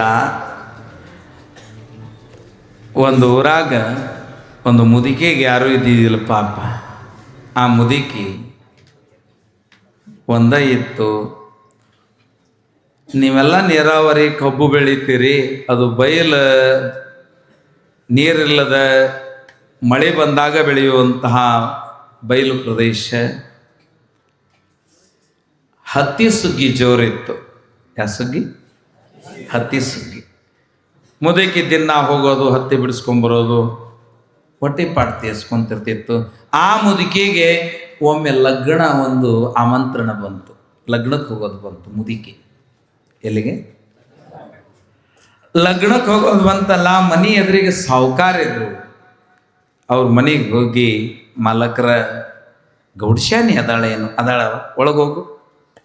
ಒಳಗೆ ಬಂದು ಗೌಡ್ಸ್ಯಾನಿ, ಯಮ್ಮ ಆಯಿ ಏಗೆ ಕೊಡು ಕೊಡು, ಬಸ ಬಸ, ಕುಂದ್ರು ಕುಂದ್ರು. ಯವ್ವ ಎಷ್ಟು ದಿವಸ ಆತ ನೀನು ಬಂದಿರಲೇ ಇಲ್ಲ ಒಳಗೆ? ಯಾಕೆ? ಯವ್ವ ಹತ್ತಿ ಸುಗ್ಗಿ ಭಾಳ ಐತಲ್ಲ ಅದಕ್ಕೆ ಬಂದಿಲ್ಲ. ಅಲ್ಲ ಇರಲಿ, ಎದಕ್ಕೆ ಬಂದೀವಿ ಅಮ್ಮ? ನನಗೆ ಲಗ್ನಕ್ಕೆ ಹೋಗೋದೈತೆ ನಾಳೆ, ನನ್ನ ತಾಕ ಚಲೋ ಸೀರೆ ಇಲ್ಲ, ಒಂದು ಚಲೋ ಸೀರೆ ಕೊಡು. ಟ್ರೆಜರಿ ತೆಗೆದ್ಲು ಮುದುಕಿಗೆ ತೋರ್ಸಾಕ. ಟ್ರೆಜರಿ ತುಂಬ ಒಟ್ಟಿದ್ಲು ಸೀರೆಗಳನ್ನು. ಅವನ್ನೆಲ್ಲ ನೋಡಿ ಮುದುಕಿ ಅಂತು, ಯಮ್ಮ ಇದ್ರೊಳಗೆ ಆಯಿ ನಿನಗೆ ಯಾವಾಗ ಬೇಕದು ತಗೋ, ಭಿಹುಂಜ ಯಾವಾಗ ಬೇಕದು ತಗೊಂಡು ಹೋಗು ಅಂತಂದಾಗ, ತೇ ನಕೋಗೆ, ತೇವಿ ನಕೋಗೆ, ಯಾವುದು ಬೇಡ. ಒಂದು ಚಲೋ ಸೀರೆ ಇತ್ತು, ಪೀತಾಂಬರ ಇತ್ತು. ಅದನ್ನು ನೋಡಿ ಅದನ್ನೇ ಕೊಡು ಅಂತಂದಾಗ, ಇವಷ್ಟು ಸೀರೆ ನನವು, ಅದು ಒಂದು ನಂದಲ್ಲ. ಮತ್ತು ಯಾರು? ಗೌಡಂದು. ಗೌಡ ಸೀರೆ ಉಡ್ತೈತಿ? ಹಂಗಲ್ಲ. ನಮ್ಮ ಮಾಂಗಲ್ಯ ಧಾರಣ ಮಾಡುವಾಗ ಮದುವೆಯಲ್ಲಿ ಕೊಟ್ಟ ಕಾಣಿಕೆ ನನ್ನ ಗಂಡ ಉಡಿಸಿದ ಸೀರೆ, ಮದುವೆಯ ಸೀರೆ. ಒಂದು ಸ್ವಲ್ಪ ಕೊಡವಾದ ಉಟ್ಕೊಂಡು ಅದ್ರ ಮಾಲಕಗ ಕೇಳಬೇಕು. ಅವಾಗ ಏನದು ಮುದುಕಿ ಏನ ಅಂತಾಳಲ್ಲ ಅಂತ ಸಾಹುಕಾರನು ಬಂದ. ಇಲ್ಲ ನೀವು ಉಡಿಸಿದ್ರಲ್ಲ ಲಗ್ನ ಸೇರಿ, ಅದನ್ನ ನಿನಗೂ ಮೊಮ್ಮಕ್ಕಳಿಗೆ ಮುದುಕಿ ಆಗಿದೆ ಅಂತ ತಗೊಂಡು ಏನು ಮಾಡ್ತಿದ್ದಿ? ಪಾಪ ಕೊಡು ಬೈಸಾಳ ಮುದುಕಿ. ಆಯಿ ಒಂದು ಕರಾರು, ಈಗೇನು ಉಟ್ಕೊಂಡು ಹೋಗ್ಯಲ್ಲ, ಈ ತಗೊಂಡು ಹೋಗಿ ಸೀರೆ, ಇದರೊಳಗೆ ಜರ ಅದ. ಮೊದಲಿನ ಸೀರೆಯೊಳಗೆ ಜರ ಏನಿರ್ತಿತ್ತಲ್ಲ, ಬಂಗಾರ ಇರ್ತಿತ್ತು ಜರದೊಳಗೆ. ಈಗ ಪ್ಲಾಸ್ಟಿಕ್ ಮೊಡ್ಕಾದ ಓಟು ಒಯ್ದದ ಮಿಂಚು ಮಾಡಿ ಜರ ಮಾಡ್ತಾರೆ. ಆ ಚಲೋ ಜರ ಇತ್ತು. ಆಗ ಇದರೊಳಗೆ ಬುಟ್ಟ ಅದ, ಇಲ್ಲಿ ತೆನಿ ಅದ, ಶರಗ. ಇದರ ತುಂಬ ಪಕ್ಕ ಚೀನಾ ರೇಷ್ಮೆ ಅದ. ರೇಷ್ಮೆ ಹೆಸರು ಚೀನಾಂಬರ, ಚೀನಾ. ಈ ಸೀರೆ ಹಿಂಗೆ ನೋಡಿದಾಗ ಒಂದು ನಮೂನಿ ಕಾಣಿಸ್ತದ, ಹಿಂಗೆ ನೋಡಿದರೆ ಮತ್ತೊಂದು ನಮೂನಿ ಕಾಣಿಸ್ತದೆ. ಇದಕ್ಕೆ ಮಡಿ ಅಂತಾರ. ತೊಳೆಯೋದು ಬೇಕಾಗಿಲ್ಲ, ಇದನ್ನು ಉಟ್ಕೊಂಡ್ರು ನೀನು ಮಡಿ ಹಾಕಿದಿ. ಇದನ್ನು ಹೆಂಗೆ ಒಯ್ದಿಯಲ್ಲ ಹಿಂಗೆ ಒಯ್ಯಿ ಉಟ್ಕೋ. ಇದ್ರಾಗಿಂದ ಒಂದು ಎಳೆನೂ ಕಿತ್ತಬಾರದು, ಹರಿಬಾರದು, ಗುಂಜ ಆಗಬಾರದು ಅಂತಂದಾಗ ಒಯ್ತೀನಿ ಅಂತ ತಗೊಂಡು ಬಂದು, ಯಾವಾಗ ಮುಂಜಾನೆ ಅದಿತ್ತು ಯಾವಾಗ ಸೀರೆ ಉಟ್ಕೊಂಡೆ, ಯಾವಾಗ ಮುಂಜಾನೆ ಅದಿತ್ತು ಯಾವಾಗ ಸೀರೆ ಉಟ್ಕೊಂಡೆ. ಏನಪ್ಪ ತೊಡಗಿನ ಜೀವ ಗಡಿಗ್ಯಾಗ ಅಂತಂದು ಮುದುಕಿ ಬಚ್ಚಿಟ್ಟಿದ್ದು ಸೇರಿ 4 ಗಂಟೆ ಆಯ್ತು. ಎದ್ದದನ್ನು ನಾವು ಉಟ್ಕೊಳೋದು ಬೇರೆ, ಸುತ್ಕೊಳೋದು ಬೇರೆ. ಗಡಬಡ ಸುತ್ಕೊಂಡ್ಬಿಡ್ತು ಮುದುಕಿ. ಉಟ್ಕೊಳೋದಂದ್ರೆ ಇದು ಸುತ್ಕೊಂಡ್ತು ಮುದುಕಿ. ಸುತ್ಕೊಂಡು ಎಲ್ಲಿಗೆ ಬಂತು ಅಂದ್ರೆ ಅಗಸಿಯೊಳಗೆ ಬಂತು. ಊರಾನ ಅಗಸಿ. ಅಲ್ಲಿ 2 ಟ್ಯಾಕ್ಟ್ರಿ ಅದಾವ. ಒಂದು ಹತ್ತಿ ಬಿಡ್ಸಕ್ಕೆ ಹೋಗೋದು, ಇನ್ನೊಂದು ಲಗ್ನಕ್ಕೆ ಹೋಗೋದು. ಮುದುಕಿ ಯಮ್ಮ ಬಾ ಬತ್ತ ಅಂತ ಒಬ್ಬ ಕರೆದ. ಬರ್ತೀನಿಪ್ಪ. ಇದ್ಲಾಗ ಗೌಡ ಎದ್ದು ನಿಂತು ಒದರ್ತಿದ್ದ. ಬೇರೆ ಊರವ, ಪಕ್ಕದ ಹಳ್ಳಿ ಅವ. ಹತ್ತಿ ಬಿಡ್ಸಾಕ ಒಂದು ದಿವಸಕ್ಕೆ 500 ರೂಪಾಯಿ. 1 ಕಿಲೋ ಬಿಡಿಸಿದ ಮೇಲೆ ಹೆಚ್ಚು ಬಿಡಿಸಿದ್ರ 50 ರೂಪಾಯಿ ಬಕ್ಷೀಸ್. ಮುದಿಕೆ ಅಂತ ಲಗ್ನಕ್ಕೆ ಹೋದ್ರೆ 100 ರೂಪಾಯಿ ನಂದ ಆಯಾರ ಹಾಕತ್ತೆ. ಮುಯ್ಯಾಗ ಗೇಟ್ಲ ಹೋಗ್ತದ. ಇಲ್ಲಿ ಹೊಲಕ್ಕೆ ಹೋದ್ರೆ 500. ನಾನು ಎಕ್ಸ್ಪೀರಿಯನ್ಸ್ ಹ್ಯಾಂಡ್, ಇನ್ನೇ ಹೆಚ್ಚಿಗೆ ಬರ್ತತಿ ಅಂತಂದು ಈ ಮುದುಕಿ ಹೊಲಕ್ಕೆ ಹೋಗೋ ಟ್ಯಾಕ್ಟ್ರಿ ಹತ್ತಿ ಬಿಡ್ತಾವ. ಉಟ್ಕೊಂಡು ಸೀರೆ ಯಾವುದು ಅದನ್ನು ಮರಿಬಾರ್ದು ನೀವು. ಎಲ್ಲರೂ ಮುದುಕಿಗೆ ನೋಡಾಕತ್ರು ಅಂತ ಮುದುಕಿ. ಎಲ್ಲರೂ ಅದಕ್ಕೆ ನೋಡಾಕತ್ರು. ನನ್ನೇನು ನೋಡ್ತಾರೆ, ಹತ್ತಿ ಬಿಡಿಸ್ರಿ. ನೀ ನನ್ನ ಯಾಕೆ ನೋಡ್ತಿ, ಹತ್ತಿ ಬಿಡಿಸು ಅಂತ ಸಾಲಿನ್ಯಾಗ ಹತ್ತಿ. ಗೌಡ ಮಾಡಾಗೈತೆ. ಯಾರು ದಿನದ ಹತ್ತಿಗಿಂತ ಹೆಚ್ಚು ಬಿಡಿಸ್ತೇವೆ, ಕೆಜಿಗೆ 100 ರೂಪಾಯಿ. ಅವತ್ತು 50 ಅಂದಿದ್ದ, ಅವಾಗ 100 200 ಅಂದ. ಮುದುಕಿ ದಿಕ್ಕದ ಎತ್ಲಾಗೊಮ್ಮೆ ಬಿಡಿಸಿ ಸೇರಿ ಹತ್ತಿ ಪಿಕಡೆಗೆ ಸೆಕ್ಕೊಂಡು ಎತ್ತಬೇಕತ್ತ ಹರಿದು ಕೌದ್ಯಾದಂಗ. ಪಗಾರಕ್ಕೆ ಬಂದು ನಿಂತು, ಗೌಡ ಪಗಾರ ಕೊಡು. ಆಯಿ ಚಲೋ ಸೀರೆ ಉಟ್ಕೊಂಡು ಹತ್ತಿ ಬಿಡಿಸಾಕ್ ಬಂದಿ, ಸೀರೆ ಹೆಂಗಾಗೈತಿ? ಗೌಡ ಹೆಂಗ ಒಯ್ದೀದಿ, ಹಂಗ ತಗೊಂಡು ಬಾ ಅಂದಿದ್ದ. ಆದ್ರೆ ನಾನು ಹಂಗ ತಗೊಂಡು ಹೋಗಕ್ಕಾಗ್ಲಿಲ್ಲಲ್ಲ. ಇದರ ಅರ್ಥವೇನು ಅಂತಂದರೆ, ಪರಶಿವನೆಂಬ ಗೌಡ, ಪಾರ್ವತಿ ಎಂಬುವ ಗೌಡಸ್ವಾಮಿ ದೇಹವೆಂಬ ಕಿಮ್ಮತ್ತಿನ ಸೀರಿ ಕೊಟ್ಟ ಕಳಿಸ್ಯಾರ ನಮ್ಗ. ಶರೀರ ಮಾಧ್ಯಮಂ ಖಲು ಧರ್ಮ ಸಾಧನಂ. ಇಂಥ ಸೀರೆಯನ್ನ ಭವಲೋಕವೆಂಬುವ ಈ ಭೂಮಿಯೊಳಗ ಹೆಂಡತಿ, ಮಕ್ಕಳು, ನಾಯಿ, ಅದ್ರದಂತೂ ದೊಡ್ಡ ಕತಿ. ಹಡದ ತಾಯಿಗೆ ಸಾಕಂಗಿಲ್ಲ ನಮ್ಮೂರ ಕಡೆ ಮಂದಿ. ಅದಕ್ಕೊಂದು ಗಾದಿ, ಅದಕ್ಕೊಂದು ಡಾಕ್ಟರು ನಾಯಿಗೆ, ಅದಕ್ಕೊಂದು ಸಾಬೂನು, ಅದಕ್ಕೆ ಒಂದು ಡಾಕ್ಟರು, ಅದಕ್ಕೊಂದು ಸಾಬೂನು, ಅದಕ್ಕೊಂದು ಶಾಂಪೂ, ಅದಕ್ಕೊಂದು ಹಾಸಿಗೆ, ಮತ್ತದಕ್ಕೆ ಕಾರಿನೊಳಗೆ ಮಗ್ಲ ಕುಂದಿಸ್ಕೊಂಡು. ಹಡದ ತಾಯಿ ಊರಾಗ ಭಿಕ್ಷೆ ಬಿಡ್ತಿರ್ತೈತೆ. ಈ ನಾಯಿಗೆ ಸಾಕುವ ಜನಕ್ಕೆ ತಿಳುವಳಿಕೆ ಬಾರದೆ ರೇವಣ ಸಿದ್ಧರೇ, ರೇಣುಕಾಚಾರ್ಯರೇ ಅಂತ ಬೇಡ್ಕೊಳ್ಳೋಣ. ನಾಯಿ ಪ್ರೇಮಿ ಅದೀವಿ ನಾವು, ಸಾಕಬೇಡ್ರಿ ಅಂದಿಲ್ಲ. ನಾಯಿದೊಂದು ಮಜಾ ಇರ್ತೈತಿ. ವಾಕಿಂಗ್ ಹೋಗೋ ಮುಂದೆ ಮನುಷ್ಯರು ಕರ್ಕೊಂಡು ಹೋಗಂಗಿಲ್ಲ ನಮ್ಮೂರ ಕಡೆ, ನಾಯಿ ಕರ್ಕೊಂಡು ಹೋಗಿರ್ತಾರೆ. ಅದು ನಾಯಿ ಇವ್ರ ಹಿಂದೆ ಬರಂಗಿಲ್ಲ, ಅದು ಭಾಳ ಬೇರೆಕಿ. ನಾಯಿನ ಇವ್ರು ಕರ್ಕೊಂಡು ಹೋಗಿರ್ತೈತೆ. ಮುಂದೆ ನಾಯಿ ಅಂತೀವಿ, ಹಿಂದೆ ಬೇಕಂತಿರ್ತಾರೆ. ಇದು ಎಂಥದ್ದು? ನಾಯಿ ಕರ್ಕೊಂಡಂಗ ಆತರ ನಮ್ಗೆ ತಾಯಿಂದಿರಿ. ನಾಯಿನೂ ಇರಲಿ, ಜೊತೆಗೆ ಹಡದ ತಾಯಿಯನ್ನು ಮರೆಯದಿರಲಿ. ಭೂಮಿಯ ಮೇಲೆ ನಾವು ಸಾರ್ಥಕ ಜನ್ಮವನ್ನು ಉಂಟು ಮಾಡೋಣ ಅಂತಂದು ಹೇಳ್ತಾ, ಜಗದೀಶನ ಸ್ಮರಣೆಯನ್ನು ಮರೆತರೆ ಭವಲೋಕದೊಳಗೆ ಕಿಮ್ಮತ್ತಿನ ನಾವು ಎದಕ್ಕೆ ಬಂದೇವಿ? ಸ್ಥಿರಮುಕ್ತಿ ಪಡೆಯುವುದಕ್ಕೆ. ಅದನ್ನು ಮರೆತೋಗ್ತದೆ. ಆದ್ದರಿಂದ ವಿಷಯ ವಾಸನೆಯಲ್ಲೇ ಮನುಷ್ಯ ನಾಶವಾಗಬಾರದು. ಆ ಭರ್ತೃಹರಿ ಮುಂದೆ ಈ ಲೋಕವೇ ನನಗೆ ಹಿಂಗೆ ಭೋಗಿಸಲಿಕ್ಕೆ ಕರೀತದೆ, ಬ್ಯಾಡ ಅಂತ ತಿಳ್ಕೊಂಡು ಶತಕತ್ರಯಗಳನ್ನು ಬರೆದ. ವೈರಾಗ್ಯ ಶತಕ, ನೀತಿ ಶತಕ, ಭಕ್ತಿ ಶತಕ ಅನ್ನುವಂಥವುಗಳು. ಅದಕ್ಕೆ ವಿಷಯದಾಸೆ, ಅಳಿಯಾಸೆ ಬಿಡುಮನವೇ ಅಂತ ಹೇಳಿದ್ದಾರೆ. ಇಲ್ಲಿ ಇನ್ನೊಬ್ಬ ಅಳಿಯ ಇದ್ದ. ಯಾರಿಗೆ?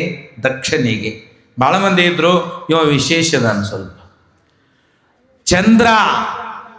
ಚಂದ್ರ ಹೋಗಿ ನನಗೂ ಕನ್ಯಾದಾನ ಮಾಡು ಅಂತಂದಾಗ 27 ಮಂದಿ ಅವನ ಮಕ್ಕಳು, ದಕ್ಷ ಬ್ರಹ್ಮನ ಮಕ್ಕಳು ಸಾಲಕ್ಕೆ ನಿಂತು ನೋಡಿದಾಗ, ಯಾರು ನೀವು ಮಾಡ್ಕೊಳ್ಳೋರು ಇಷ್ಟು ಮಂದಿ ಒಳಗೆ ಅಂತ ತಂದೆ ಕೇಳಿದ.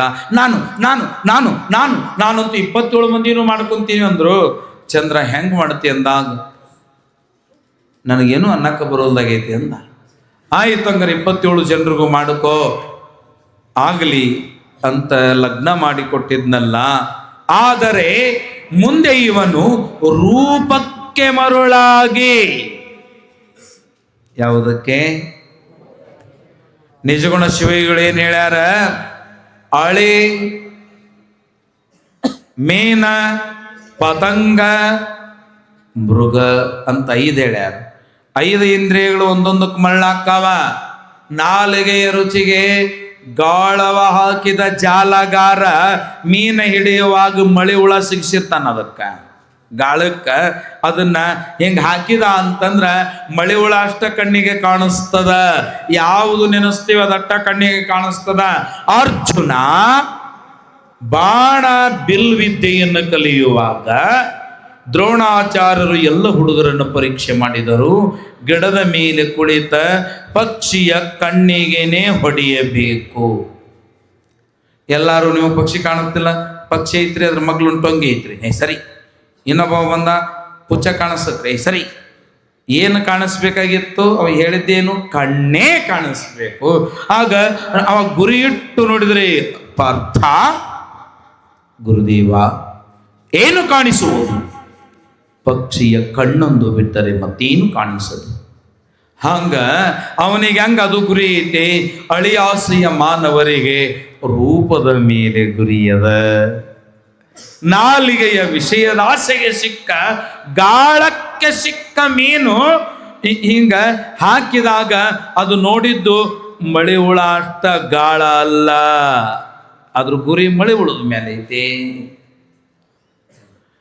ದೀಪದ ಹುಳವು ಇದು ಬಹಳ ಚಂದದ ಅಂತ ದೀಪ ಹಚ್ಚಿರ್ತಾರೆ ಬೆಳಕಿಗಾಗಿ. ಆ ಹುಳವು ನನ್ನ ಮೂಗು ಮಸುಡಿ ಸುಡುತ್ತದೆ ಅನ್ನೋದನ್ನು ಮರೆತು ಅದನ್ನು ಮುದ್ದಿಡೋದಕ್ಕೆ ಹೋತಲ್ಲ, ರೂಪಕ್ಕೆ ಸುಡಲಿಲ್ಲವೇ? ಹಾಗೆ ಈ ಯಾವ ಯೌವನಾಂಗನು, ಸುಂದರಾಂಗನು, ಚಂದಿರನು ಆ ರೋಹಿಣಿಯನ್ನೇ ಪ್ರೀತಿಸುವಂಥವನಾಗಿ, ಆಕೆಯನ್ನೇ ಮೋಹಿಸುವಂಥವನಾಗಿ ಆಕೆಯ ಮನೆಯಲ್ಲೇ ಇದ್ದ. ಇವರೆಲ್ಲರೂ ಕಂಪ್ಲೇಂಟ್ ತಂದರು ತಂದೆಯ ಮುಂದೆ. ಅಯ್ಯ ಹೇಳಿರಿ, ಏನಮ್ಮ ಇಷ್ಟು ಜನ ಏಕೆ ಬಂದಿರಿ? ತಂದೆಯೇ, ಹಾಗೆ ಹೇಳುವುದು. ಹಾಡಿದ ತಂದೆಯ ಮುಂದೆ ಹೇಳದೇ ಇದ್ದರೆ ಮತ್ತಿನ್ನಾರ ಮುಂದೆ ಹೇಳುವುದು? ನಮ್ಮ ಪತಿದೇವನಾದ ಚಂದಿರ ನಮ್ಮೆಲ್ಲರನ್ನ ಮಾಡಿಕೊಟ್ರಲ್ಲ ಅವನಿಗೆ. 27 ಜನರಲ್ಲಿ ರೋಹಿಣಿಯೋಳುರುವಳೇ ರೂಪವತಿ, ಆಕೆಯ ಮನೆಯಲ್ಲಿಯೇ ವಸತಿ. ಅವನು ನಮ್ಮನ್ನ ಸರದಿಗೊಮ್ಮೆಯೂ ಬಾರದೇ ಇರುವ, ಅದಕ್ಕೆ ನಮ್ಮ ಅಂಗದಿಚ್ಛೆಯನ್ನು ಪತಿದೇವ ಸಲ್ಲಿಸದೆ ಇನ್ನಾರು ಸಲ್ಲಿಸಬೇಕು. ಆಗ ಚಂದಿರನನ್ನ ಕರೆಯಿಸಿ ಬಂದ. ಮಾವಂದಿರಿಗೆ ನಮೋ ನಮಃ. ಇರಲಿ,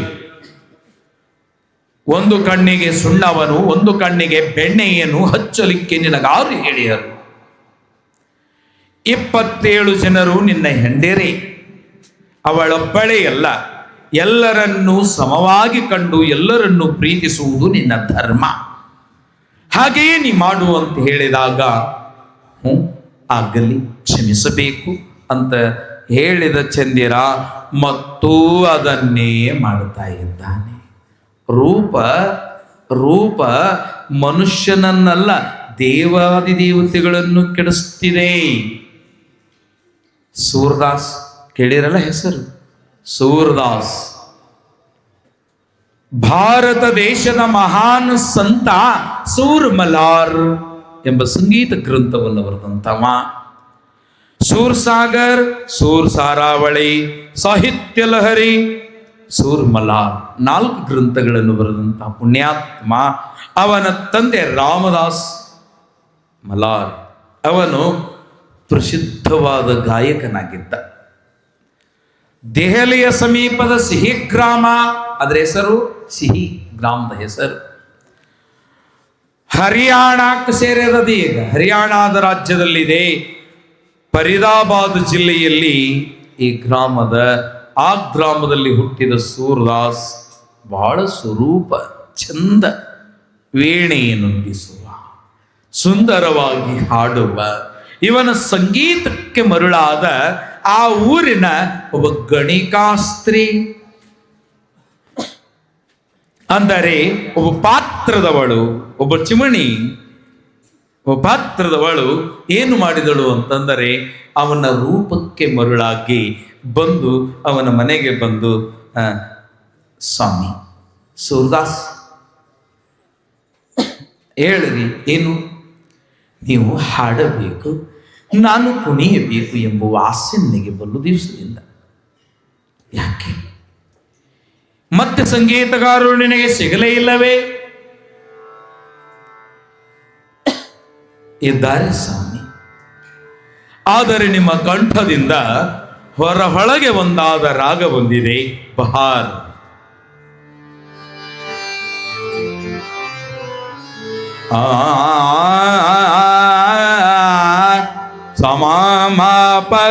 ಸಮಮಪಗಮನೇಧ ನೇಸಾ ಸಾನಿಧನೆ ಪ ಮಾವನಿ ಮಗ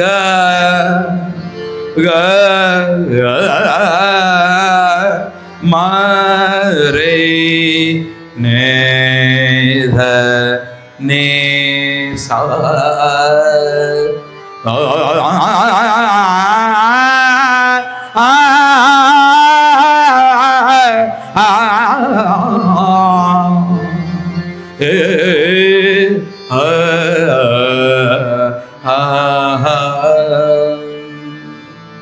ಒಮ್ಮೆ ಚಪ್ಪಾಳೆ. ಹೆಂಗ ಸಂಗೀತ ಬರಬೇಕು ಅಂದ್ರ, ಸಂಗೀತ ಸಾಮಾನ್ಯವಾಗಿರ್ತಕ್ಕಂಥದ್ದಲ್ಲ. ಬರಗಾಲ ಬಂದಾಗ, ಮಳೆಯೇ ಇಲ್ಲದ ಕಾಲದಾಗ ಮುರಘಾ ಮಠದಲ್ಲೇ ಪಂಚಾಕ್ಷರ ಗವಾಯಿಗಳು, ನಮ್ಮ ಗುರುಗಳು ಶ್ರೀ ಗಾನಯೋಗಿ ಪಂಚಾಕ್ಷರಿ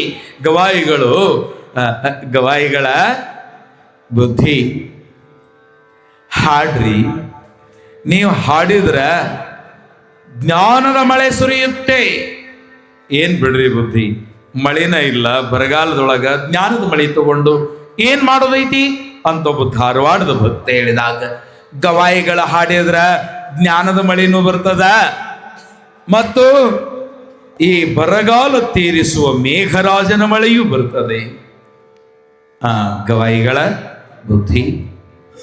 ಹಂಗಾದ್ರೆ ಮಳೆ ತರಿಸೋ ರಾಗನ ಹಾಡಿಬಿಡ್ರಿ ಅಂತ ಹೇಳಿದ್ರು. ಆಗ ಮೇಘಮಲಾರ್ ರಾಗವನ್ನ ಹಾಡ್ತಾ ಇದ್ದಾರೆ ಪರಮ ಪೂಜ್ಯ ಗವಾಯಿಗಳು, ಪಂಚಾಕ್ಷರ ಶಿವಯೋಗಿಗಳು.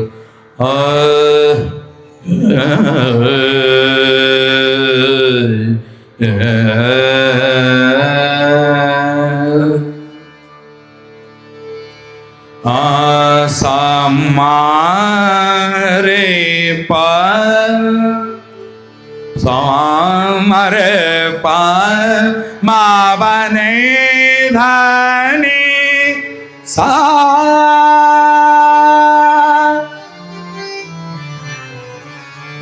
ಸಾನೆ ಧನೆ ಪ ಮಾಪ ಮಾವನೆ ಮಗ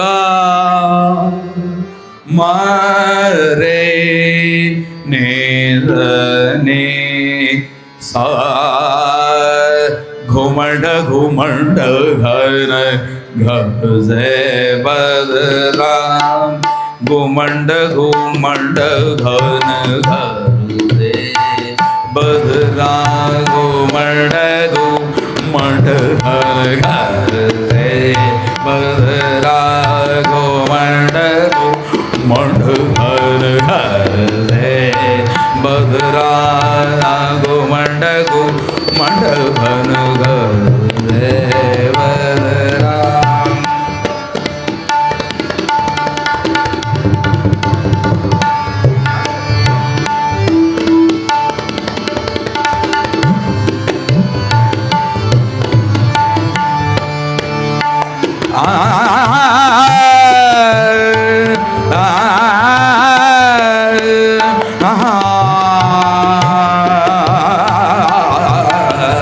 घुमंड घुमंड घन घरे बदरा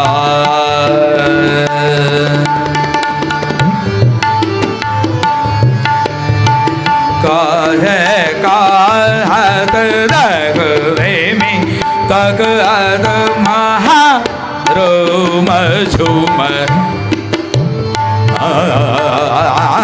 घुमंड घुमंड हन घर से बदरा घुमंड घुमंड हन घुमंड घुमंड हन घुमंड घुमंड हन घर से बदरा ಎಷ್ಟೋ ದಿನ ಹೋದ ಮಳೆ ಪಂಚಾಕ್ಷರ ಗವಾಯಿಗಳು ಹಾಡಿದ ತಕ್ಷಣನ ಧಾರವಾಡದ ತುಂಬೆಲ್ಲ ಸುರಿದು ತಂಪು ಮಾಡಿತು. ಸಂಗೀತ ನಮ್ಮ ದೇಶದ ಕಲೆ ಅಷ್ಟೇ ಅಲ್ಲ, ಅದು ಯೋಗವಾಗಿದೆ. ಇಂಥ ಸ್ಫುರದಾಸ್ ಸಂಗೀತಗಾರನ ಸಂಗೀತವಕ್ಕೆ ಮಾರು ಹೋಗಿರುವ ಗಣಿಕಾಸ್ತ್ರೀಯು ನಿಮ್ಮ ಸಂಗೀತಕ್ಕೆ ನಾನು ಕುಣಿಯಬೇಕೆಂಬ ಆಸೆ. ಯಾಕೆ ಇನ್ನೋರ್ವರ ಸಂಗೀತವು ನಿನಗೆ ಹಿಡಿಸಲಿಲ್ಲವೇ? ಸಾಂಗ್ ಸಂಗೀತದೊಂದಿಗೆ ನಿಮ್ಮ ರೂಪಕ್ಕೆ ಮರಳಾಗಿರುವೆ. ಏನು ಇನ್ನೊಮ್ಮೆ ಹೇಳು? ನಿಮ್ಮ ರೂಪಕ್ಕೆ ಮರಳಾಗಿರುವೆ. ಈ ರೂಪದಲ್ಲಿ ಯಾವ ಅಂಗಕ್ಕೆ ಮೋಹಿತಳಾಗಿರುವೆ? ಕೈಯೇ? ಭುಜವೇ? ಮೂಗೆ? ಇಲ್ಲ. ಕಿವಿಗಳೇ? ನನ್ನ ಅದರಗಳೇ? ತುಟಿಗಳೇ? ಮತ್ತೆ ಯಾವುದಕ್ಕೆ ಮರಳಾಗಿರುವೆ? ನಿನ್ನ ಹೊಳಪಾದ ಸುಂದರವಾಗಿರುವ ಮಿಂಚುವ ಕಣ್ಣುಗಳಿಗೆ ಮಾರು ಹೋಗಿದೆ ನನ್ನ ದೇಹವು. ನಿನ್ನ ನಪ್ಪಬೇಕು, ನಿನ್ನ ಸಂಗೀತದೊಂದಿಗೆ ನಾನು ನಿನ್ನೊಂದಿಗೆ ಯೋಗವಾಗಬೇಕು ಎಂಬ ಆಸೆ. ಸ್ವಲ್ಪ ಕೂಡು ಅಂತ ಒಳಗಡೆ ಹೋಗಿ ಕೃಷ್ಣನ ಮುಂದೆ, ದೇವರ ಮುಂದೆ ಇಟ್ಟ ಕಾಲು ದೀಪಗಳು, 2 ಸಮೆ ದೀಪಗಳನ್ನು ತೆಗೆದುಕೊಂಡು ರೂಪಕ್ಕೆ ಮರುಳಾಗಿ ಬಂದಾಳೆ. ಕಂಗಳ ಕಾಂತಿಗೆ ಮರಳಾಗಿ ಬಂದಾಳಲ್ಲ ಅಂತ 2 ದೀಪಗಳನ್ನು ಕಣ್ಣಿಗೆ ಹಿಡಿದು ಕಣ್ಣೇ ಸುಟ್ಟುಕೊಂಡು ಬಿಟ್ಟರು. ಕುರುಡರಾಗಿ ಕಂಬ ಗೋಡೆಗೆ ಹಾಯುತ್ತಾ ಬಾ ನನ್ನ ಮೋಹಿಸು ತುಪ್ಪಾಪಿ. ಸುಂದರವಾದ ಕಣ್ಣುಗಳನ್ನು ಸುಟ್ಟುಕೊಂಡು ನನ್ನ ಮನಸ್ಸಿನ ಆಸೆಗೆ ತಣ್ಣೀರೆರಚಿದೆಯಲ್ಲೋ ಕೋಡಿ.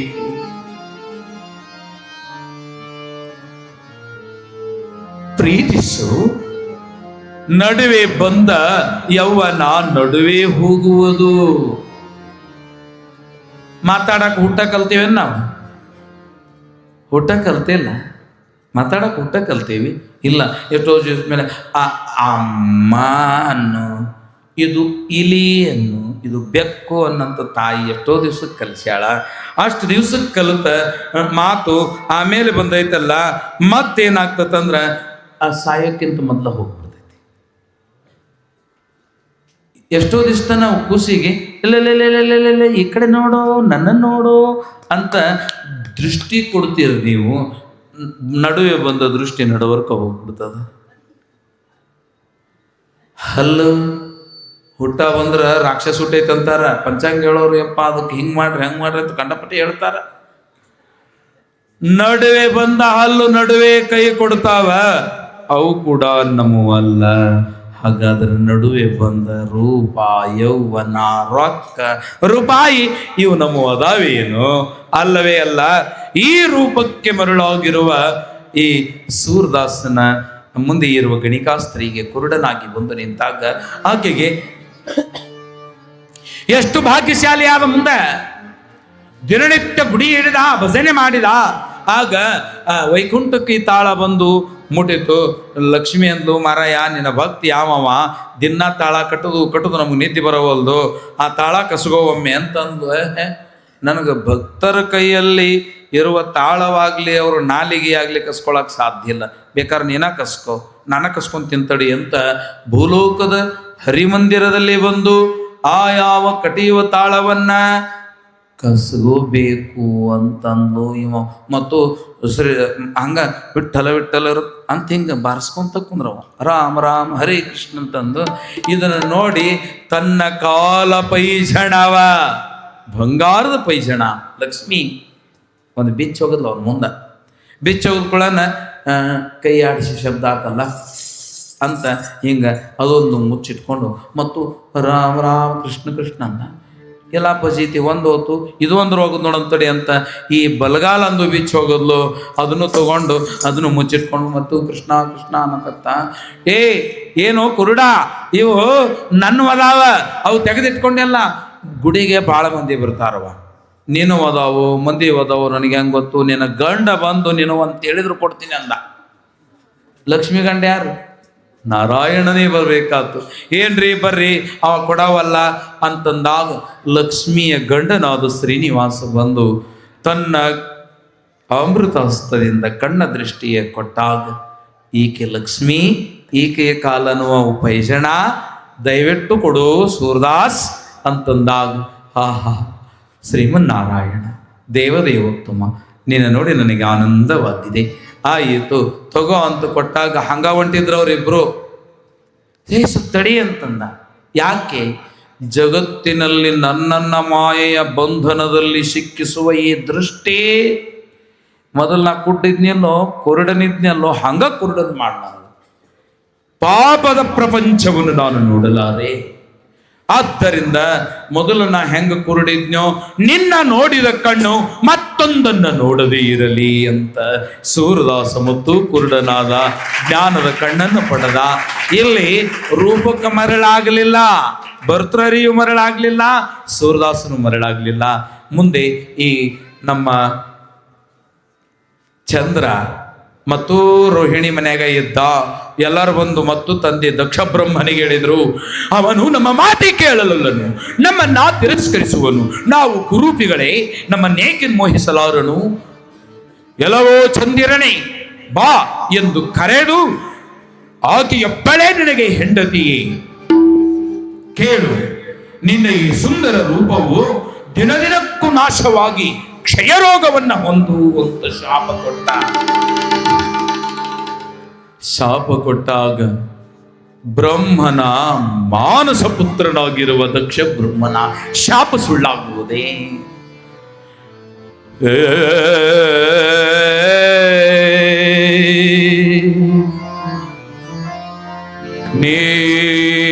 ನೀಲಕಂಠ ನಿಗಮಗೋಚರ ಆಲಿಸೋ ದೇವ,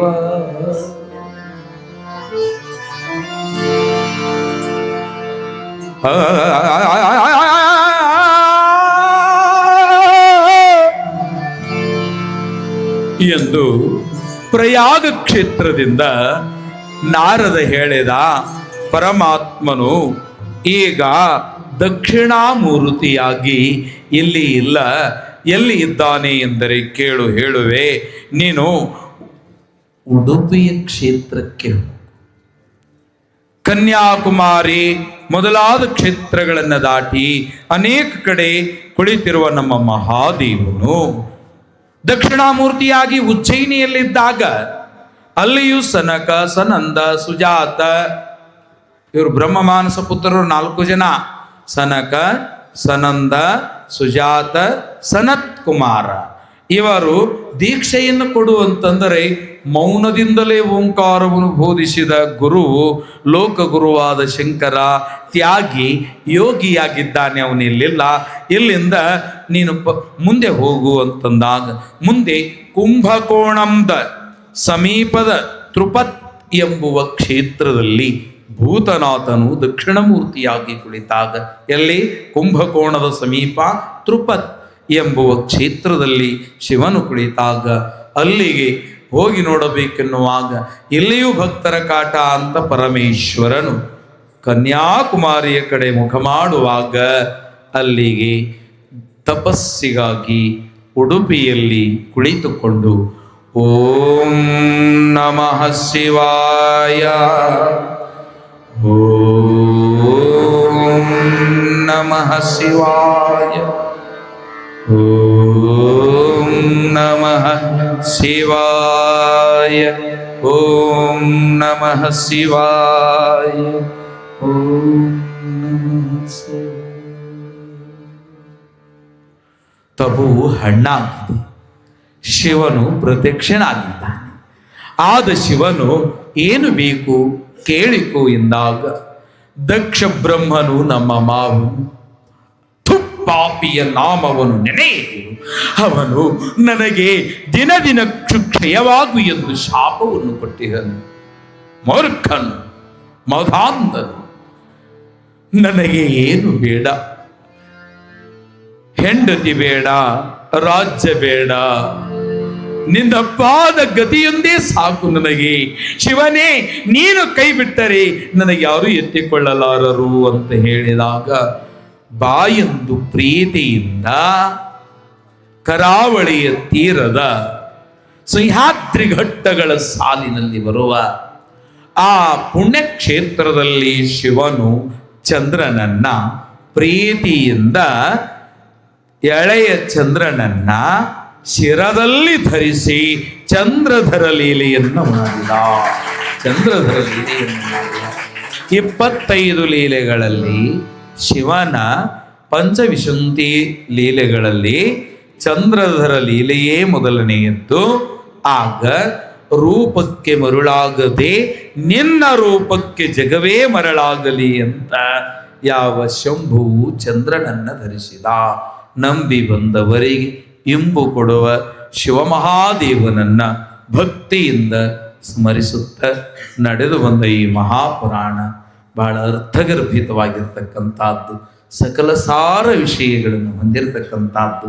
ಇದನ್ನೆಲ್ಲವನ್ನು ಕೇಳಿದ ನಿಮಗೆ ಜಗದ್ಗುರು ಪಂಚಪೀಠದ ಒಡೆಯರು, ಪರಮಪೂಜ್ಯರಾಗಿರುವ ಕಾಡಸಿದ್ದೇಶ್ವರರು, ಶ್ರೀ ಕರಿವೀರಭದ್ರದೇವರು, ಭದ್ರಕಾಳಿ ಅಮ್ಮನವರು ಹಾಗೂ ಪರಮಪೂಜ್ಯ ತಪೋನಿಷ್ಠರು, ಅನುಷ್ಠಾನದಲ್ಲಿ ಮಹಾತ್ಮರಾಗಿರುವ ಶ್ರೀ ಶ್ರೀ ಶ್ರೀ 1008 ಚನ್ನಸಿದ್ಧರಾಮ ಪಂಡಿತಾರಾಧ್ಯ ಶಿವಾಚಾರ್ಯ ಮಹಾಸ್ವಾಮೀಜಿ ಭಗವತ್ಪಾದಗಳ ದಿವ್ಯ ಕೃಪೆ ನನಗೂ ನಿಮಗೆ ಇರಲಿ ಅಂತ ಪಾದಕ್ಕೆ ಕುಸುಮವಾಗಿ ಒಪ್ಪಿಸಿ ಈಗ ಮಂಗಳಾರತಿಯೊಂದಿಗೆ ಈ ಕಾರ್ಯಕ್ರಮವನ್ನು ನಿಭಾಯಿಸುವ ಮುನ್ನ ನಿಮ್ಮೆಲ್ಲರಲ್ಲಿಯೂ ಒಂದು ವಿನಂತಿ ಏನು ಅಂತಂದ್ರೆ, ತಾಯಿಯಂದಿರೇ, ಈ ಪುರಾಣ ಬಹಳ ಮಹತ್ತರವಾಗಿರ್ತಕ್ಕಂಥದ್ದು. ಶಿವಪುರಾಣ ಇದು ಕೇಳ್ತೀನಿ ಅಂದ್ರೆ ಬೇಗನೆ ಸಿಗಲಾರ್ದಂಥದ್ದದ.